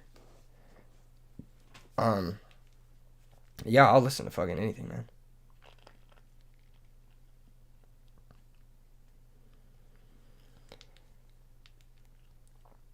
German rap. I feel like rap in other cultures is so fucking hard. I actually went to this show. Dude, let me tell you about this artist. I think I've shouted this guy out on stream before when I went to go see him. But Mukata, he's like a Palestinian producer and he makes like experimental rap music, experimental Palestinian rap music. And it's fucking sick. Like it's some of the sickest shit I've ever heard. I went to go see him in LA and it was like one of the coolest sets I'd ever heard. Like really, really unique. He was making a lot of the beats live, which I love. Free Palestine. Yeah, Free Palestine. Till I die, baby. Free Palestine till I die.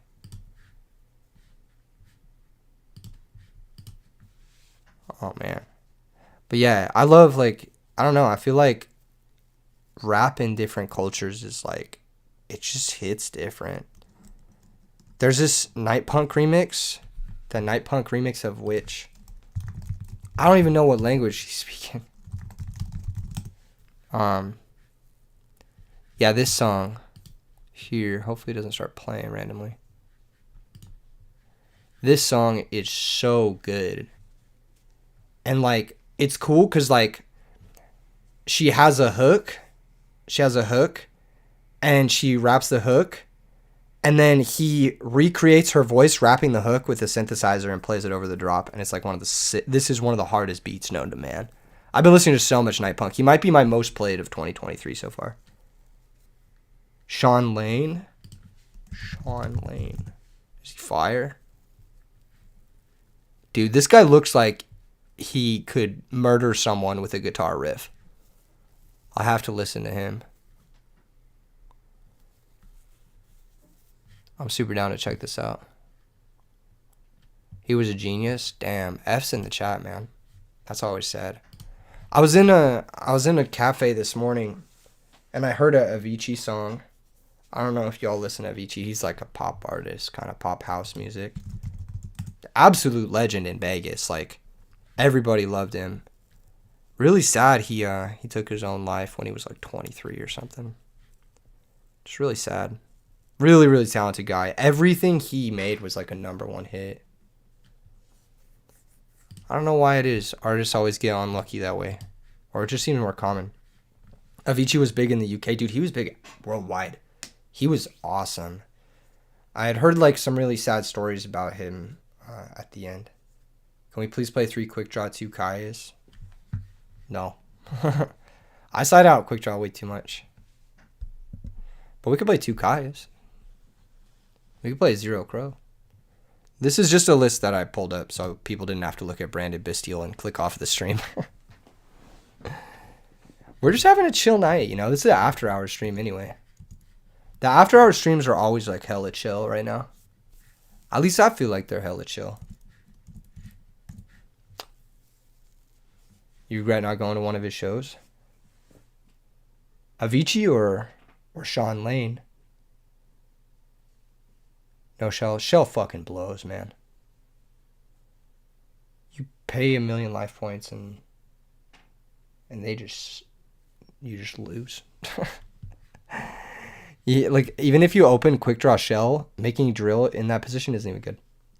No, I'll definitely check him out. I have the tab open. I'm gonna listen to all of this stuff when I'm off stream, of course. All the stuff you guys wrecked. Cause like I just wanna expand my horizons. You guys seem to know what you're talking about, so definitely gonna check all this out. At least out of respect for him, you know? Yeah, Avicii was great live. I really loved him. I saw him live. I actually had a show the day he died, and it was a back-to-back set, and we closed it with an Avicii song, and like everyone in the crowd like put their phones up and stuff. It was really sad. I cried when Avicii died. I legit cried, cause like, I don't know, his music definitely affected me. Like I listen to him a lot more than I listen to him probably more than I listen to any other pop artist. He's probably like my #1 most listened to pop artist. I listen to him and I listen to Skrillex like a lot. Luke Taylor says, what is the propose of your streams? What? Drop 1 Caius for a main duster. Everybody got an opinion on this Caius here. They're all like, no, get rid of one of them. Get him out of here. That third Caius. He's not welcome here. Can we play Rose Knight for what? My 2 Dandelion? And then make what? An Iron Chain Dragon? Oh, do you mean you want to play the Rose Knight deck? We could play the Rose Knight deck. I could play some Edison. I'm also exhausted. Think about how gas the 1 main Dust Tornado is in game 1. Have I considered Trident Dragon and Quick Draw as Iron Chain? I always play Trident Dragon if I play Call. But if I don't play Call, I don't play Trident Dragon. But if you play Call, because then Debris Call becomes like a pseudo OTK. So I do play Trident if I play Call of the Haunted. So if my list has that, or like Limit Reverse or whatever, if I'm on that sort of shenanigans. Yes. So I definitely do play that every once in a while.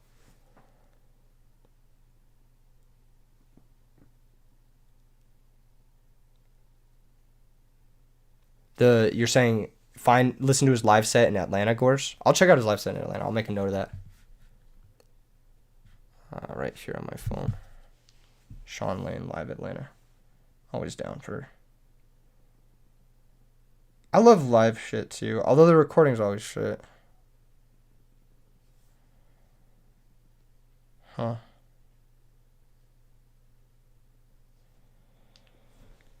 Yeah, I don't know.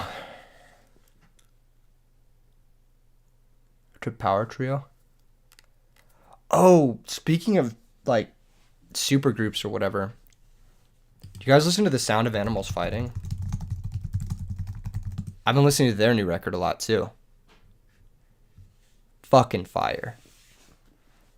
Really, really, really good. Anthony Green is like one of my favorite singers. The new record is so good. I had the pleasure of seeing them on every previous tour, but I didn't catch them on the new one. Unfortunately, I missed the new tour. I was thinking about maybe going up to the Pacific Northwest to catch them on one of their dates, but yeah, Tony OT. Anthony Green is goated. My favorite Anthony Green record is Blue Sky Noise. This is my favorite record he's ever done. Start to finish, Blue Sky Noise is unbelievable. It's just like perfect start to finish. Like every song is an anthem. Every song is good. Every song like gets stuck in my head. And it's just one of those albums that like it aged like fine wine, dude. Like it's like fucking what, 13, 14 years old? And it's just still so much better than the majority of stuff coming out today. What kind of music? I'd say like post-hardcore. Kinda. If you know Anthony Green's vocals, it's kind of like, I don't know if you ever listened to Seosin. That was like I think that was his first project, or I don't know if that was his first project or whatever. You get so emotional whenever you hear Dear Child. Dude, me too. Like literally, this guy is like, he gets music for sure. I can't remember where I heard this, but I heard he has like a problem with heroin. Is that true? Which makes me really sad. I'm gonna Google this. I don't normally care about this type of drama, but I'd be really sad.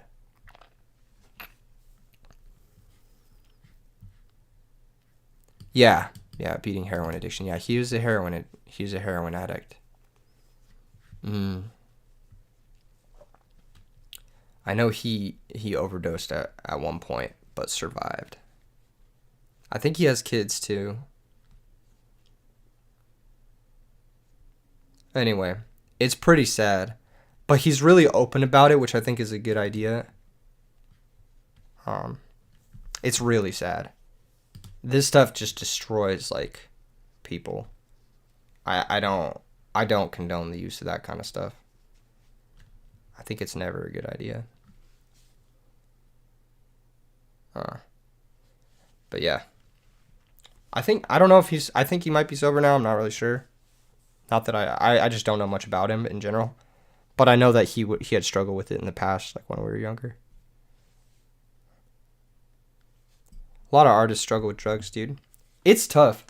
Like when you're, maybe not heroin specifically, but like just being an artist in general, like if you're in a green room, you're never in a green room without like hard substances. There's always hard substances in a green room at any given moment. And you're always around it, and people are always doing it, and they're always offering it to you. So like it's really normalized. It's really like just kind of commonplace. And I kind of have to remember that most people actually aren't going around like doing tons of hard drugs like constantly when I like stepped back from the music scene. Like that was one thing that I kind of had to like unlearn. but it's just so common. It's like if you go to any, if you're in that environment, chances are more people than not are just taking that substance or like consuming substances, and like it's just really common in the music scene. So I can see why it ends up being a problem for a lot of people, but at the same time, it's like I think it's becoming more okay to talk about drug use, and I think like in the past it had like this weird like not toxic masculine so much, but like toxic rock star, where it was like, oh, I'm a rock star, I have to party, I have to go hard all the time, like I have to be like crazy, you know. But now it's becoming like, you know, you're seeing more like vegan performers and shit, you know what I mean? Like fucking like wholesome creators just killing it, which is cool. I think it's becoming more normalized for like artists to not feel like they have to be pressured into doing that kind of shit. And I also notice it too, because like if I go to shows now, like if I was even like fucking 6-7 years ago when I would like go to a show and like people would offer me shit and I'd be like, no thanks.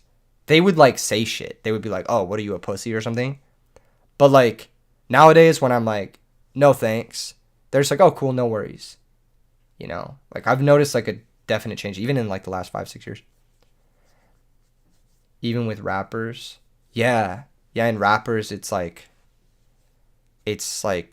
well, I don't know. Addiction is just common in all walks of music. I don't think it's like especially with any group of them or anything. Yeah, it is a lot of pressure. Also, like one thing that people don't talk about is like when you're on tour, you're traveling like 150 to 200 days out of the year. And I don't even know how to like describe what that's like, because I haven't personally been on a big scale tour like that. I've played on other artists' tours and I've seen the effects it has on other people, but I haven't personally done it. I can only imagine taking 400 plus flights a year would kill you. Not kill you, but just like it would take a toll on your body for sure. So, I get it. And you're like in a new time zone. You can't sleep right. You haven't eaten in 2 days. It's just like, you know, I get it. Not saying it's right, but I understand it. That's all. Where were we? You just say to the designated driver. Yeah, there's a lot of excuses that you can come up with. I say, there's the good one where it's just like, oh, I'm X months sober. You can just say that and people will be like, oh, respect. There's a lot of excuses. If you feel like the person's going to pressure you, there's a bunch of different ones you can go with. Like, I got to drive tonight. I got to do this. I got to work tomorrow, whatever. But I feel like just saying no without having to give an excuse has become more accepted too, which is cool. I feel like that's tight. Like, you're not getting like pressured for like what is.